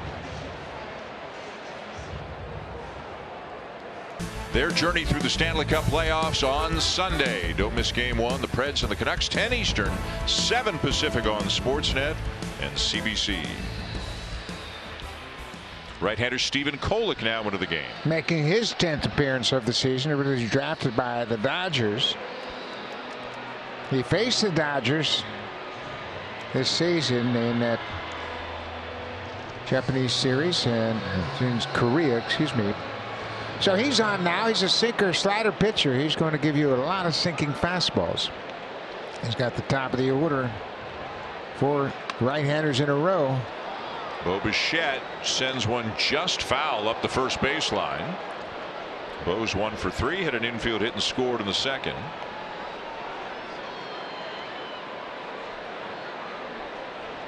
So last night you and I happened to be coming back from dinner when Dante Bichette was checking into the hotel, and Bo Bichette and Daniel Vogelbach were walking. Kevin Kiermaier was there as well, and they were walking in as a group. And the Bichettes and Daniel Vogelbach have known each other forever. And Daniel Vogelbach kind of snuck up, as much as Daniel Vogelbach can sneak up on somebody. Kind of snuck up from behind and gave Dante Bichette a big old bear hug. And I talked to Vogelbach today, and he played with Bo's older brother, Dante Jr., on a travel team down in Florida. That's fair. Boy, he straightened it out by about an inch and a half, and that's enough to get him a base hit. Deserves another look before we continue the story. Yeah, Tatis, he's got a cannon for an arm, and he threw back behind the runner. Bo hits this one just inside the bag. It was a hanging breaking ball, and it just sneaks over the base. And look at where Tatis is playing, and then watch how he comes up firing behind the runner. And then Bo looks out there and says, hey, man, I'm not going anywhere. But you always got to be alert with Tatis in right field. He loves to throw.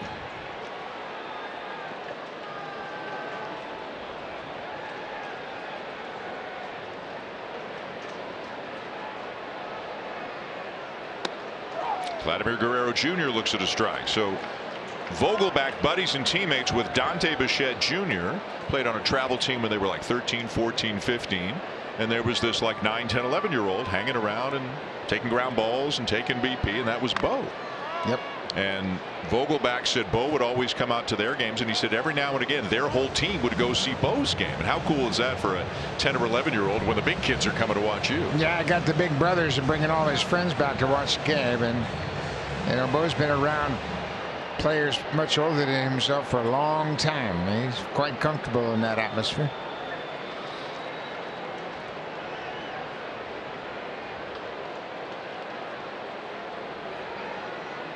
The team that Vogelbach and Dante Jr. played on also included the likes Jesse Winker, Javier Baez, Francisco Lindor, Albert Almora Jr. Vogelbach's telling me this, and I'm going, wow. He goes, yeah, we never practiced. We just showed up and beat people all the time. I mean, that's a heck of a travel team for teenagers. Yeah, and everybody's probably playing on different teams and their schools and all of that, and then they'll join these travel teams, just go into weekends and play tournaments, probably play 6 or 8 games in a weekend. Mm-hmm.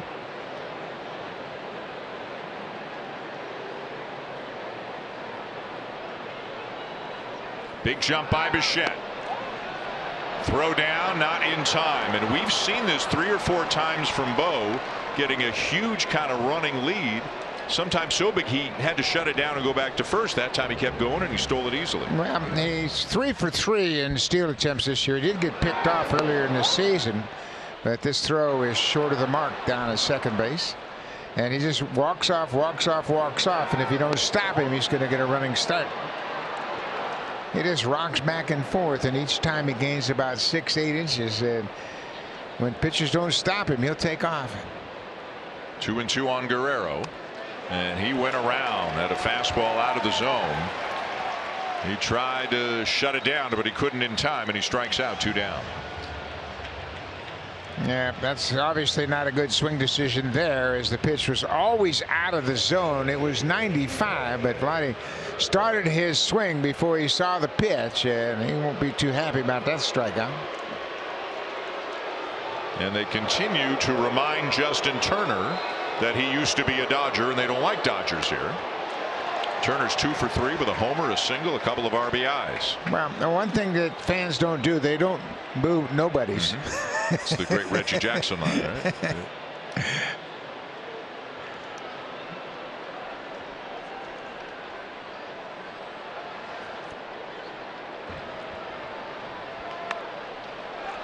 Jammed him, and a fair ball will roll to Cronenworth, and the side is retired just like that. No runs, a base hit, and a man left. Time for the 7th inning stretch here in San Diego, with the Blue Jays up 5-1. In the process, proceeds from the amazing April jackpot to help more kids off the sidelines and into the game. Head to BlueJays.com/5050 to get your tickets from anywhere in Ontario or Nova Scotia. The draw's at the end of the month, closing in on $1.5 million. Got to believe it'll be over 2 by the end of April. Nice festive crowd here on this Friday night. They're welcoming their Padres home after a 4-2 road trip. The Padres 11-10 on the season. That only puts them 1 game out of first. And yes, it's crazy early to be talking standings, but the Dodgers, for all of their incredible talent, they're 12-9. Not that there's anything wrong with 12-9, but you know, baseball's hard, and the Dodgers, you know, you can lose on any given day to any team. And right now the Dodgers, I think, given their talent buck, off to a bit of a slow start. Yeah, they are getting off to a slow start. The top 3 guys in the order, as you would expect, Betts, Ohtani, and Freeman, they're doing fine. The rest of the team hasn't done much to help them out. In a related story, a reminder, the Dodgers are at the Rogers Center next weekend.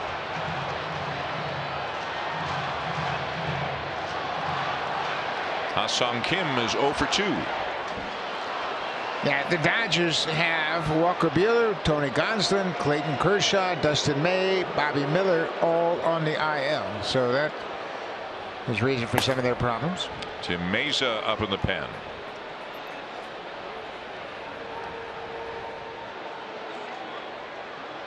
Looked like Francis had a bit of a pitch com issue there momentarily. It's sorted out. Curveball in the dirt, ball 2. Well, so far Bowden Francis has done exactly what the Blue Jays wanted him to do. He's gotten 6 outs. This could be his last batter. A couple of lefties after Kim, but they want him to be a multi-inning guy, which of course he's capable of doing as a guy who was stretched out as a starter.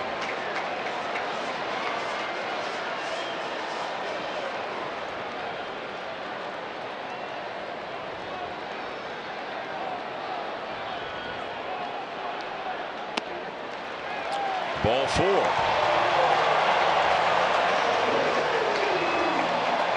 And here comes John Schneider.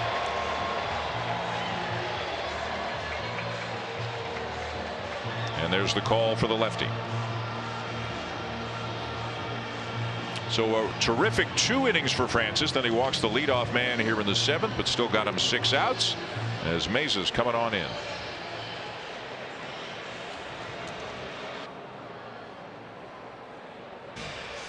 Here in San Diego with Buck Martinez and Hazel May, I'm Dan Schulman here at Petco Park. It's 5-1 Blue Jays, bottom 7, and a man on with nobody out for the Padres as John Schneider has brought Tim Meza into the game. Yeah, Meza was the pitcher that the Yankees scored most of their runs against in that game on Wednesday, and Timmy Meza right back up on the horse. He threw 28 pitches in 2/3 of an inning, gave up the big 2-run single to Aaron Judge. Then he struck out Anthony Rizzo to end the inning, but that's when the Yankees came back and put up a 4 spot in the top of the 9th inning. There's Kim at first. The batter is the rookie outfielder, the left-hand hitting Jackson Merrill.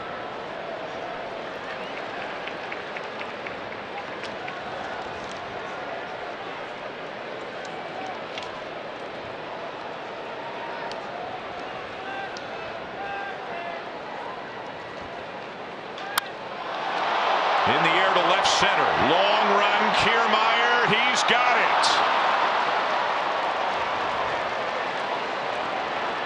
If it's in the ballpark, one of these Blue Jays outfielders is going to catch it. Either Varsho or Kiermaier, and you just can't get anything past him. Kiermaier's got great acceleration and terrific range.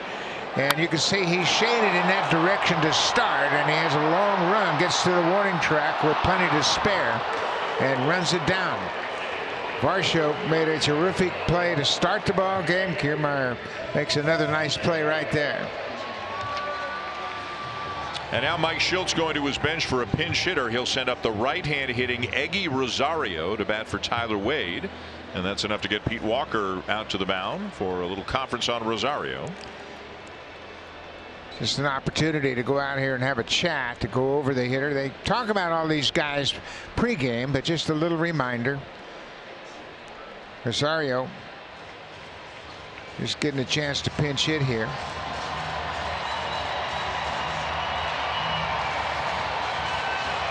'24-year-old from the Dominican Republic. Had 5 at-bats with the Padres 2 years ago, 36 last year. He's had 26 so far, so he's just trying to make his way on a more consistent basis into the big leagues. And again, Manny Machado not able to play third yet, DHing, coming off elbow surgery in the fall. So Wade and Rosario getting time at third. Swung on and missed 0-1. Rosario's got a little pop. He has 2 home runs and just 20 at-bats. He's 7 for 20 against lefties. He is 0 for 6 against righties, but he's done some damage against the lefties. That's why he's here in this situation.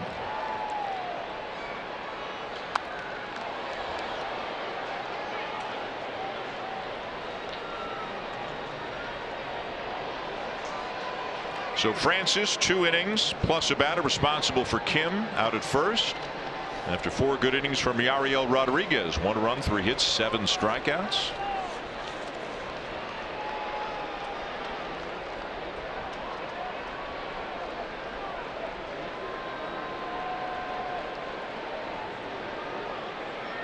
Mesa out in front, 0-2.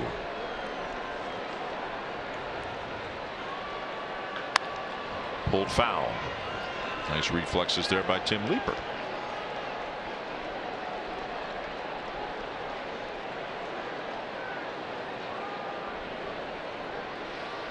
Jimmy Garcia is up if it gets around to the big bats at the top.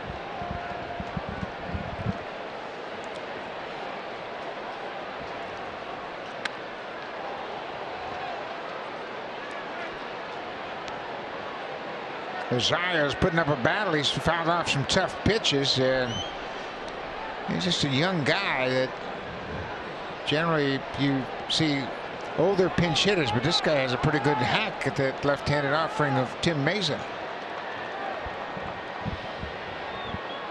Another 0-2. Misses inside for ball 1.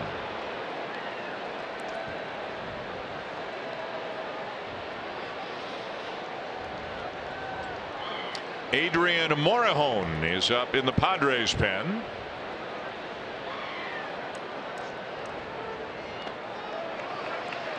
Two and 2.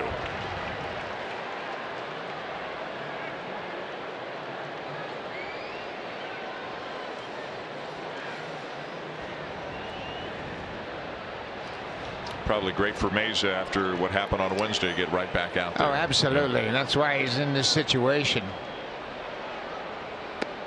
He's a big part of their bullpen, and you just can't sit him down for a while. You got to get him right back out there and give him a chance to get turned around. Getting noisier here, so you can see Mesa cupping his glove over his ear, making sure he could hear the pitch call from Jansen on pitch count. 3-2 is swung on and missed to get him for a big second out. Jimmy's using his fastball very effectively, and then he has that great slider. He can really throw it. And that time he just went whack with that sinking fastball right on the outside corner. He had been a little concerned that his velocity was down, but he still got that good movement when he throws that two-seamer.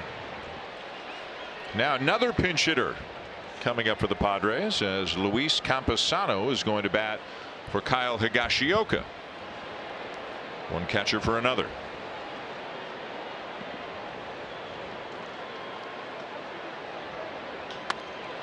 Shoots this one down the right field line, foul. Campusano is basically the everyday catcher, hitting .273 with a home run and 12 RBIs. This is only his second pinch hitting at bat, as he's the starting catcher for most games. Last year hit .319 in 163 at bats. Mesa gets a call on the inside corner, and it's 0-2.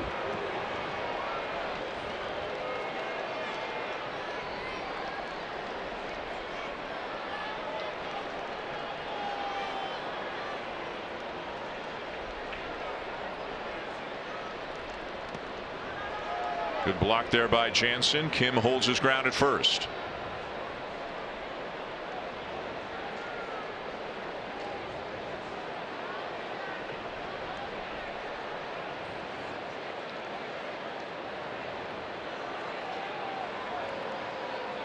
Just 4 hits on the night for the Padres, including the home run by Tatis back in the third.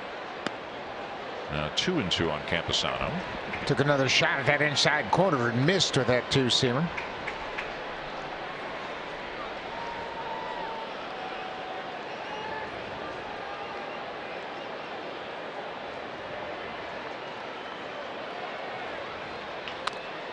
Bounce towards short. Bichette will flip it onto Schneider at second to force Kim and end the inning. Tim Mesa getting 3 big outs here in the bottom of the 7th. Still 5-1 for the Blue Jays. Let's go back to the studio for a Blue Jays Central update now with Jamie and Caleb. Up playoffs. The Islanders looking to avenge their series loss last season. Don't miss Game 1 tomorrow at 5 Eastern on Sportsnet and Sportsnet 360. Here, and it hasn't changed in a while. It's still 5-1 Blue Jays, now top 8. First batter for the Blue Jays is Davis Schneider. With some defensive changes for the Padres, Campusano stays in the game to catch, and Rosario stays in the game at third.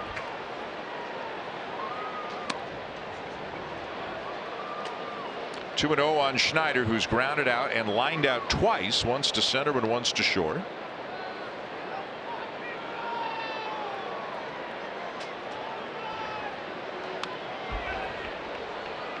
Pretty good movement on that two-seamer there by Kolek. 2-1. Yeah, they've got some good arms down in their pen. They're still trying to sort out their rotation and how they're going to set them up. You know, Robert Suarez is the closer.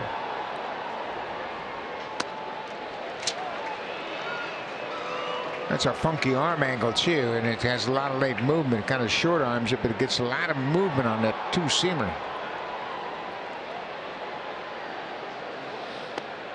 Breaking ball misses in. A full count on Schneider.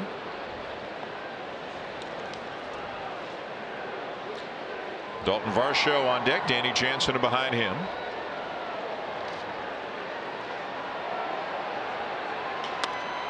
Now to play right side.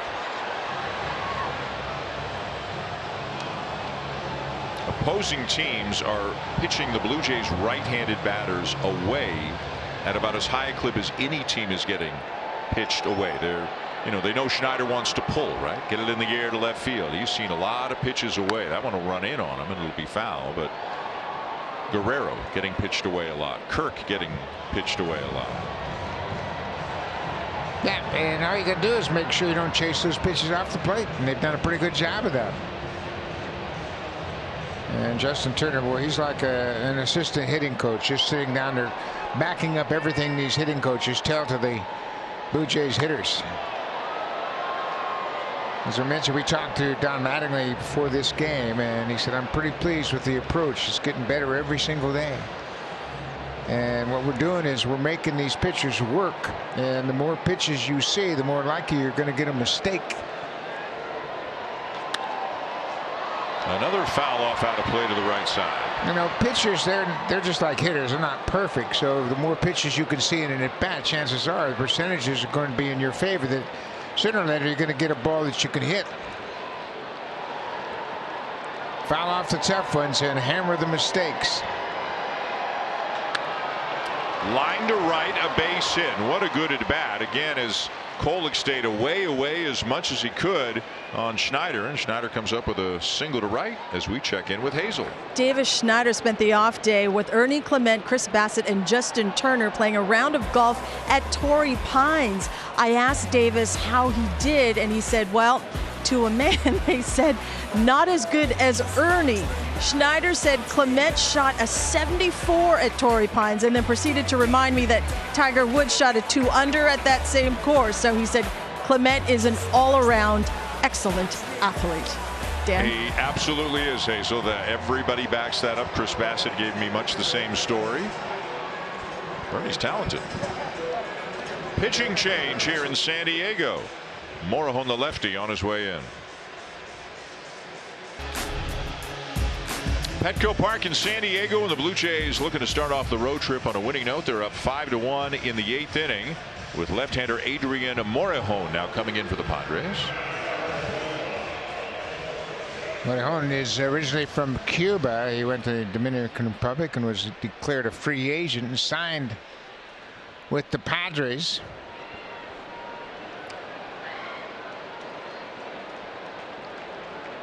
Dalton Varsho sees another lefty. They got 4 of them in their bullpen, which is really amazing. Not many teams have the luxury of having 4 left-handers in your bullpen, and they still have Wandy Peralta and Yuki Matsui down there, who are their top 2. Yep. Those are the guys you would see if the Padres were leading in a close game.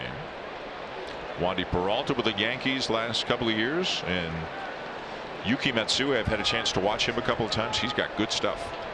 A left-handed splitter. Yep. And you don't see many lefties throw that splitter as effectively as he does, but that's his primary pitch. Schneider the lead at first. And it's a ball and 2 strikes. That ball gets away from Camposano. Schneider takes off and he's thrown out. And he is pointing to the dugout saying they should have a look at it. So let's see. Camposano got on that ball quickly and fired it down to second base. And John Schneider saying the phone's not working. Well, now it is, and they waved it off. They're not going to challenge.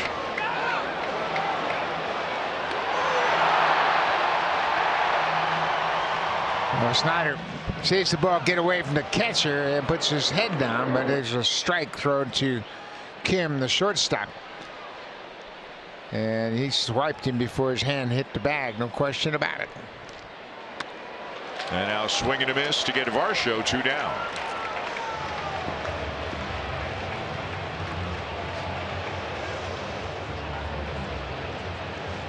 As we mentioned, Camposano is their regular catcher, so he made a strong throw. He hasn't been great throwing out base stealers, but you can see he's got the arm strength.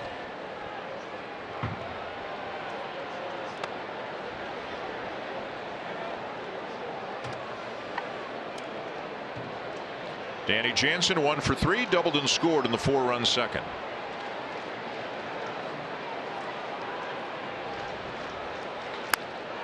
Sharply hit and fair and down the line.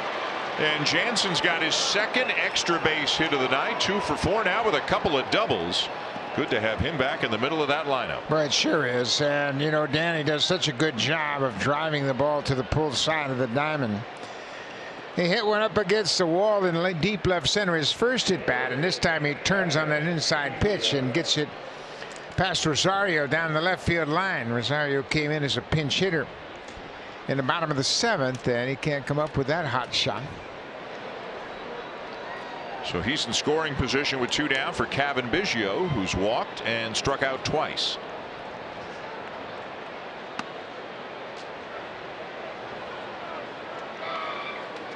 Had good at bats all night long. Lined out to left, flied out to deep center, and a couple of doubles. First 2 hits of the season, they both been extra bases.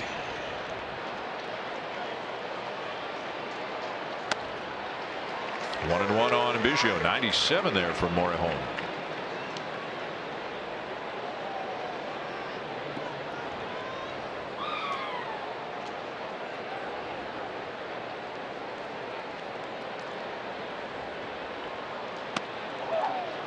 On the corner at 98, and it's 1-2.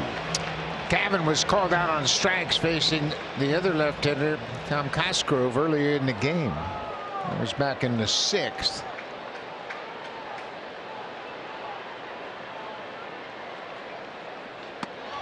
And he got him. So the Jansen double is left aboard, and it's out of the bottom of the 8th. Jimmy Garcia going to make his way in.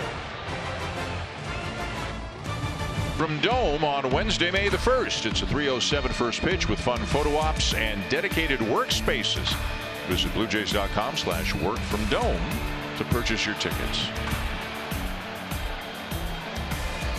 Blue Jay fans here in pretty good numbers in San Diego. 5-1 Jays, bottom of the 8th inning.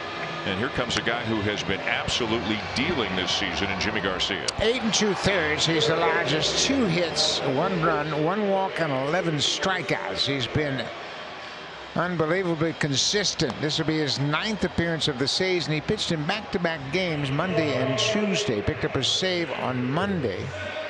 Had a hold on Tuesday, and he threw just 20 pitches combined in those 2 outings, but at the same time, they didn't want to pitch him 3 days in a row, so he did not pitch against the Yankees in that series finale. But he's fresh to go tonight, and a big part of the lineup, top of the order. Bogaerts, Tatis Jr., and Cronenworth. That's another impressive thing about Garcia. It's not like he's been putting up these numbers against the 7, 8, 9s on the other team. He has been getting the top of the order, the middle of the order, each and every time out. By design. Yeah, without Swanson and Romano most of the year, Garcia has drawn the tough parts of the lineup, no matter where it is in the ball game. 7th, 8th, and 9th, he's the man they go to. Blows a fastball by him, 1-2. Can't do much better than that over your last 4 appearances.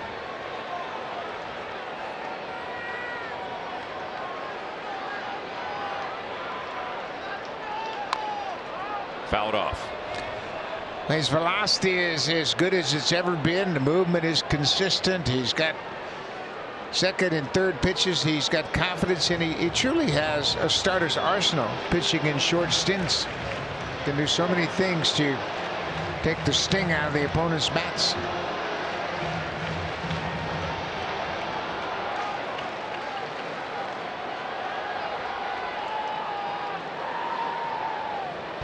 Again, the 1-2 pitch, and a breaking ball down and away. Garcia's pitched quite a bit in this ballpark, having spent time in the National League. This is his 12th appearance here at Petco. He's held the Padres to a 171 batting average.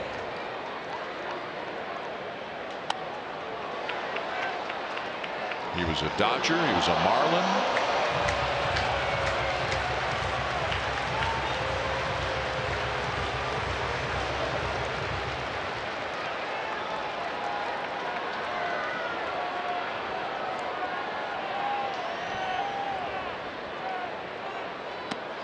Strike 3 called.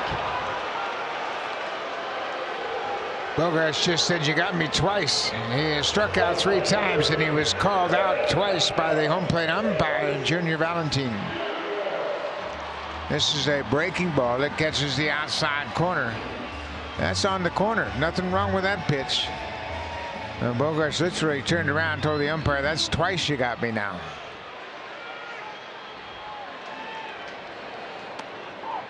Now Fernando Tatis Jr. responsible for the only run of the night for the Padres with the home run back in the 3rd.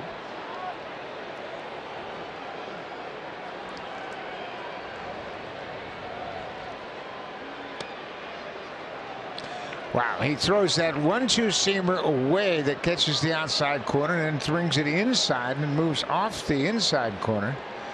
I mean, he's a hitter's nightmare right now.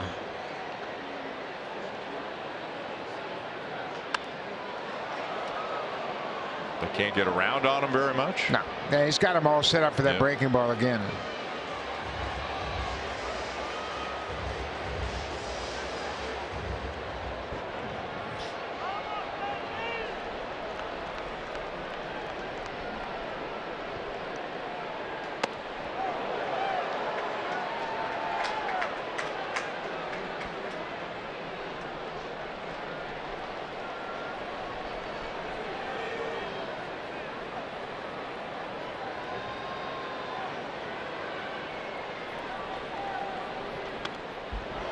Well, you can't throw it in a better spot than that. That's that hard slider at 87, and Tatis did a heck of a job of just fouling it off. Great location, good break, and a good hitter. Spoils a great pitch.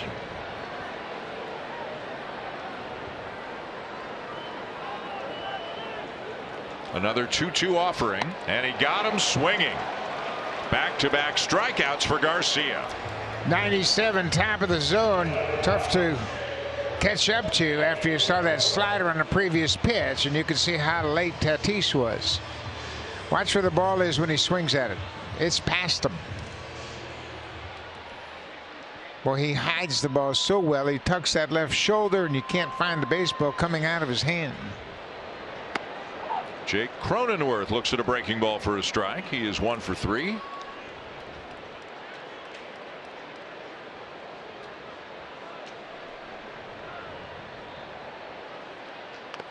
And now it's 0-2. A changeup there fouled off.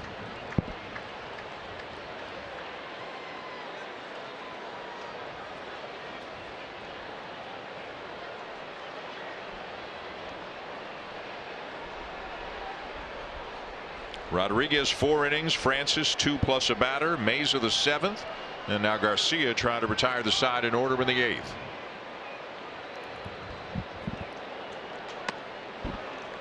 Good spot for it. He wanted to chase up.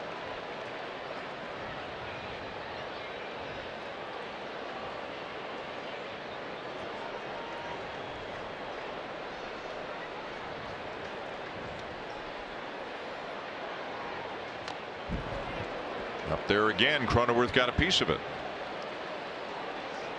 He's just not missing his spots very often right now. No, he doesn't. When he executes a pitch, he will throw it exactly where he wants it.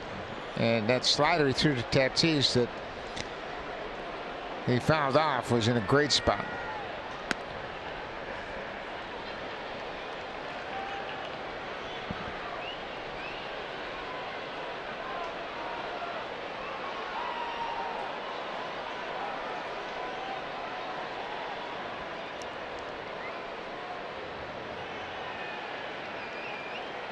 Got him.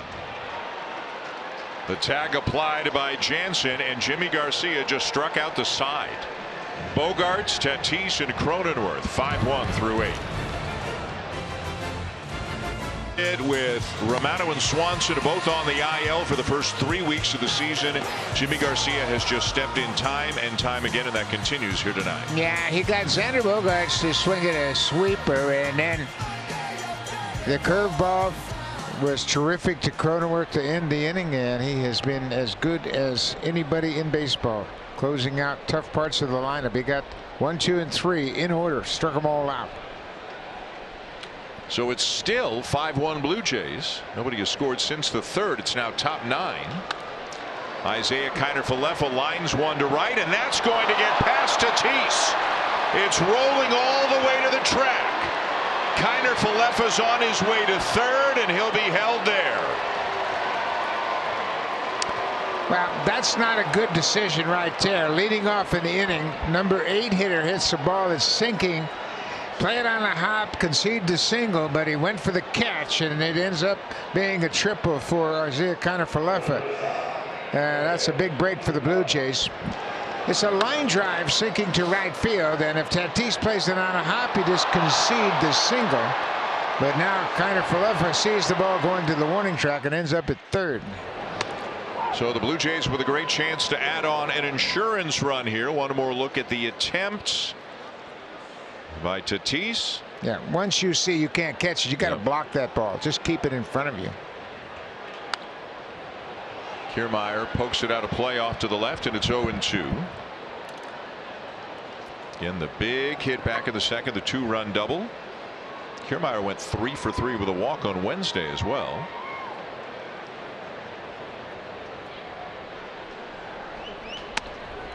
Laid off, ball 1. Yeah, this is the number 9 hitting Kevin Kiermaier that was so good last year. This is the way he hit the ball last year. Go the other way, put the bat on the ball, just take what they give you. Got a hole between third and short here. Well, especially against left-handed pitching, you've got to be thinking that side of the diamond. He's probably going to throw you some sort of breaking ball. Get it over the infield.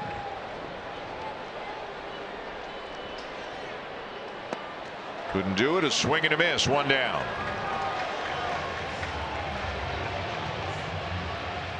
And Mike Schultz on his way to the mound. A pitching change.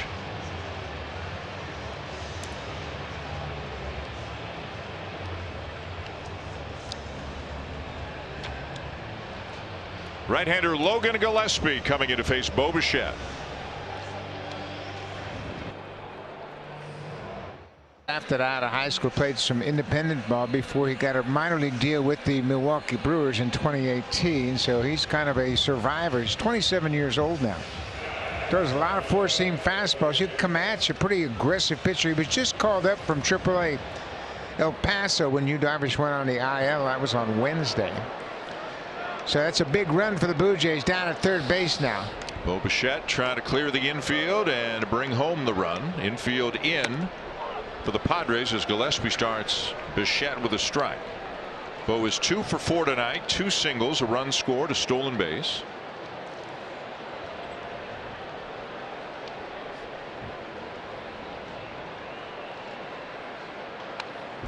And it's 0-2. Yeah. Gillespie's got that good fastball, and you see Romano is throwing for the Blue Jays down in their pen. Trevor Richards is also loosening up. So the score obviously determining which one will come in for the bottom of the 9th.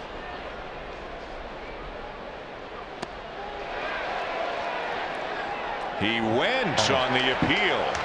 Ramon de Jesus, the first base umpire, says Bichette went around. 2 down. Yeah, Bo knew he went around. He was just surprised that the home plate umpire didn't catch it. Watch this. It's a very tentative swing, but he clearly went around, and he knew he did, but the umpire at home didn't pick up on it.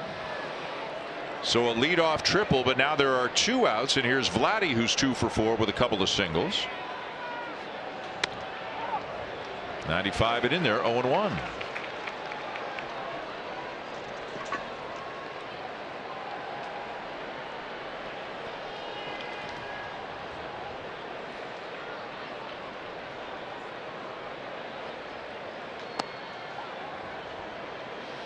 The Padres will send up 4, 5, and 6 in the bottom of the 9th. Manny Machado, Jurickson Profar, and Ha-Seong Kim.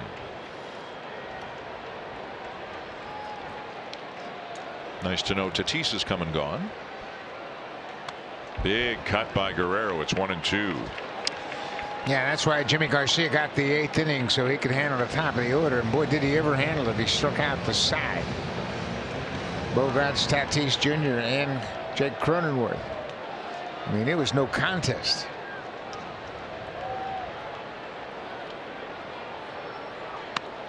Strike 3 called. So a leadoff triple, but they can't score him. And the Blue Jays will take a 5-1 lead to the bottom of the 9th. Here comes Jordan Romano. All the offense coming in the first 2 innings for the Blue Jays, where the pitching staff has done a great job tonight. And it'll be up to Jordan Romano to get the final 3 outs of the game. Yeah, Romano in his first appearance of the season back on Tuesday picked up his first save. A little bit of a rough one, but he was a little rusty. It got to him and he scored a run in the 9th inning, but that was a 5-4 win for the Blue Jays and save number 1. You see his ERA reflects that 1 inning of work, so he is on now with a little bit of a cushion here Blue Jays have a 4-run lead in the bottom of the ninth. Manny Machado is going to lead it off. Machado's 0 for 3.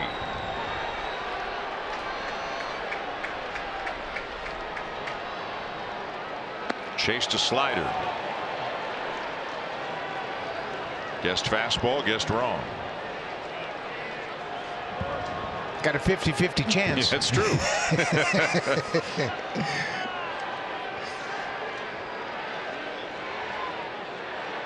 There's the fastball, and it's hit to deep center.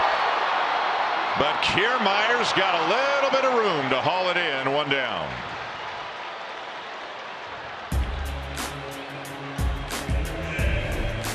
MLB The Show 24. Unlock your moment. Own the show. Rated E for everyone. Well, maybe it's just late enough and just cool enough, Buck, that one stayed in the ballpark. Yeah, this is pretty much a pitcher's ballpark. It's a spacious ballpark, and it's a cool night. That ball looked like it had a chance to get out of here, but Kevin Kiermaier made a nice catch. So now Jurickson Profar.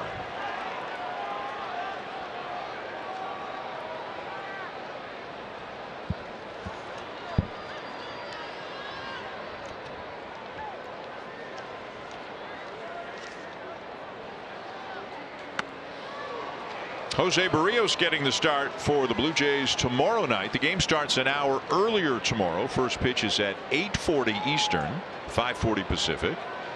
The Padres will announce their starter after the game tonight.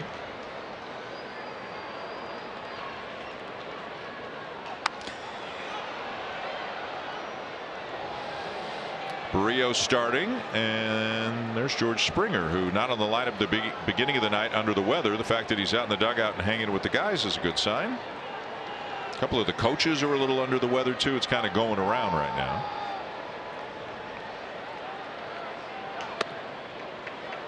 How about Barrios? Has he been any good or what? Tomorrow will be his 5th start. He's 3-0 with a 105 earned run average. He's held the hitters to a 202 average. He's been great. 2-2 from Romano. Grounded to Schneider. On to Guerrero. 2 down.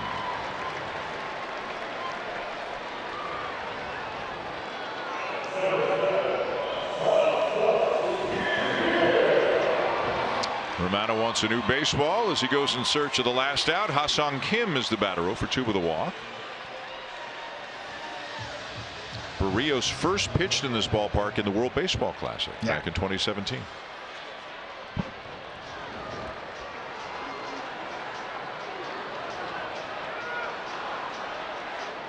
Slider low for ball 1.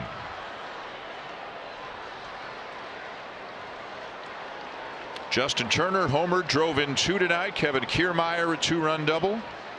Vladimir Guerrero Jr. 2 hits, including an RBI single. And a lot of good pitching. And a lot of good defense. Yeah, good pitching, good defense. A couple of great plays in the outfield. Dalton Varsho early in the ball game, first batter for San Diego in the bottom of the 1st inning. Took extra bases away from Xander Bogaerts. Then Varsho made a sliding catch on Fernando Tatis Jr. in the 6th inning, and Kevin Kiermaier has made a couple of good running catches out there as well. Blue Jays have been playing great defense all season long.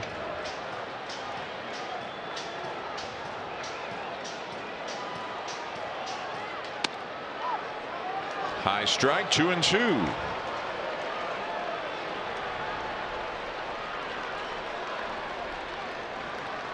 The bullpen, Francis, Meza, Garcia, and Romano have combined to give up 1 hit. In 4 2/3 in relief of Yariel Rodriguez, who struck out 7 in his 4 innings. 3-2 on Kim. And the Blue Jays pitchers have walked 2 and struck out 13. Against a team that can swing the bats.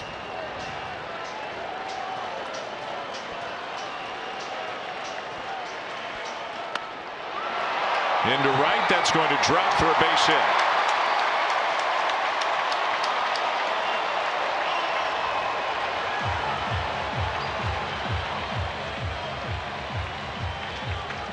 just fights off that 96-mile-an-hour fastball and got jammed down around the label, but he flares it into right field in front of Kevin Bishop. So now Jackson Merrill will get his first look at Jordan Romano. Merrill, the rookie, is 1 for 3. Guerrero playing way behind Kim at first, so Kim's going to take off as this one is fouled off. Kim will come back.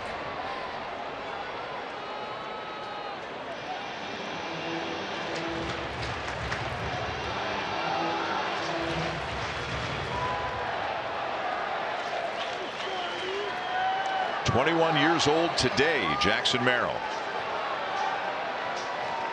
Drafted 3 years ago out of high school, first-round pick. There goes Kim again, and it's fouled off again, and it's 0-2.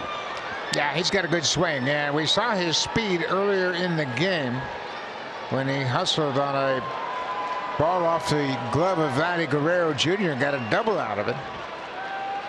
And he's playing center field. His natural position is shortstop. He's going to have an interesting rookie season.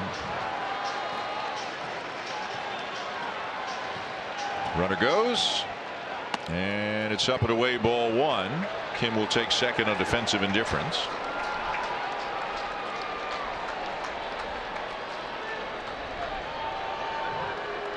His run not a concern for the Blue Jays. Romano a quick look back in his direction.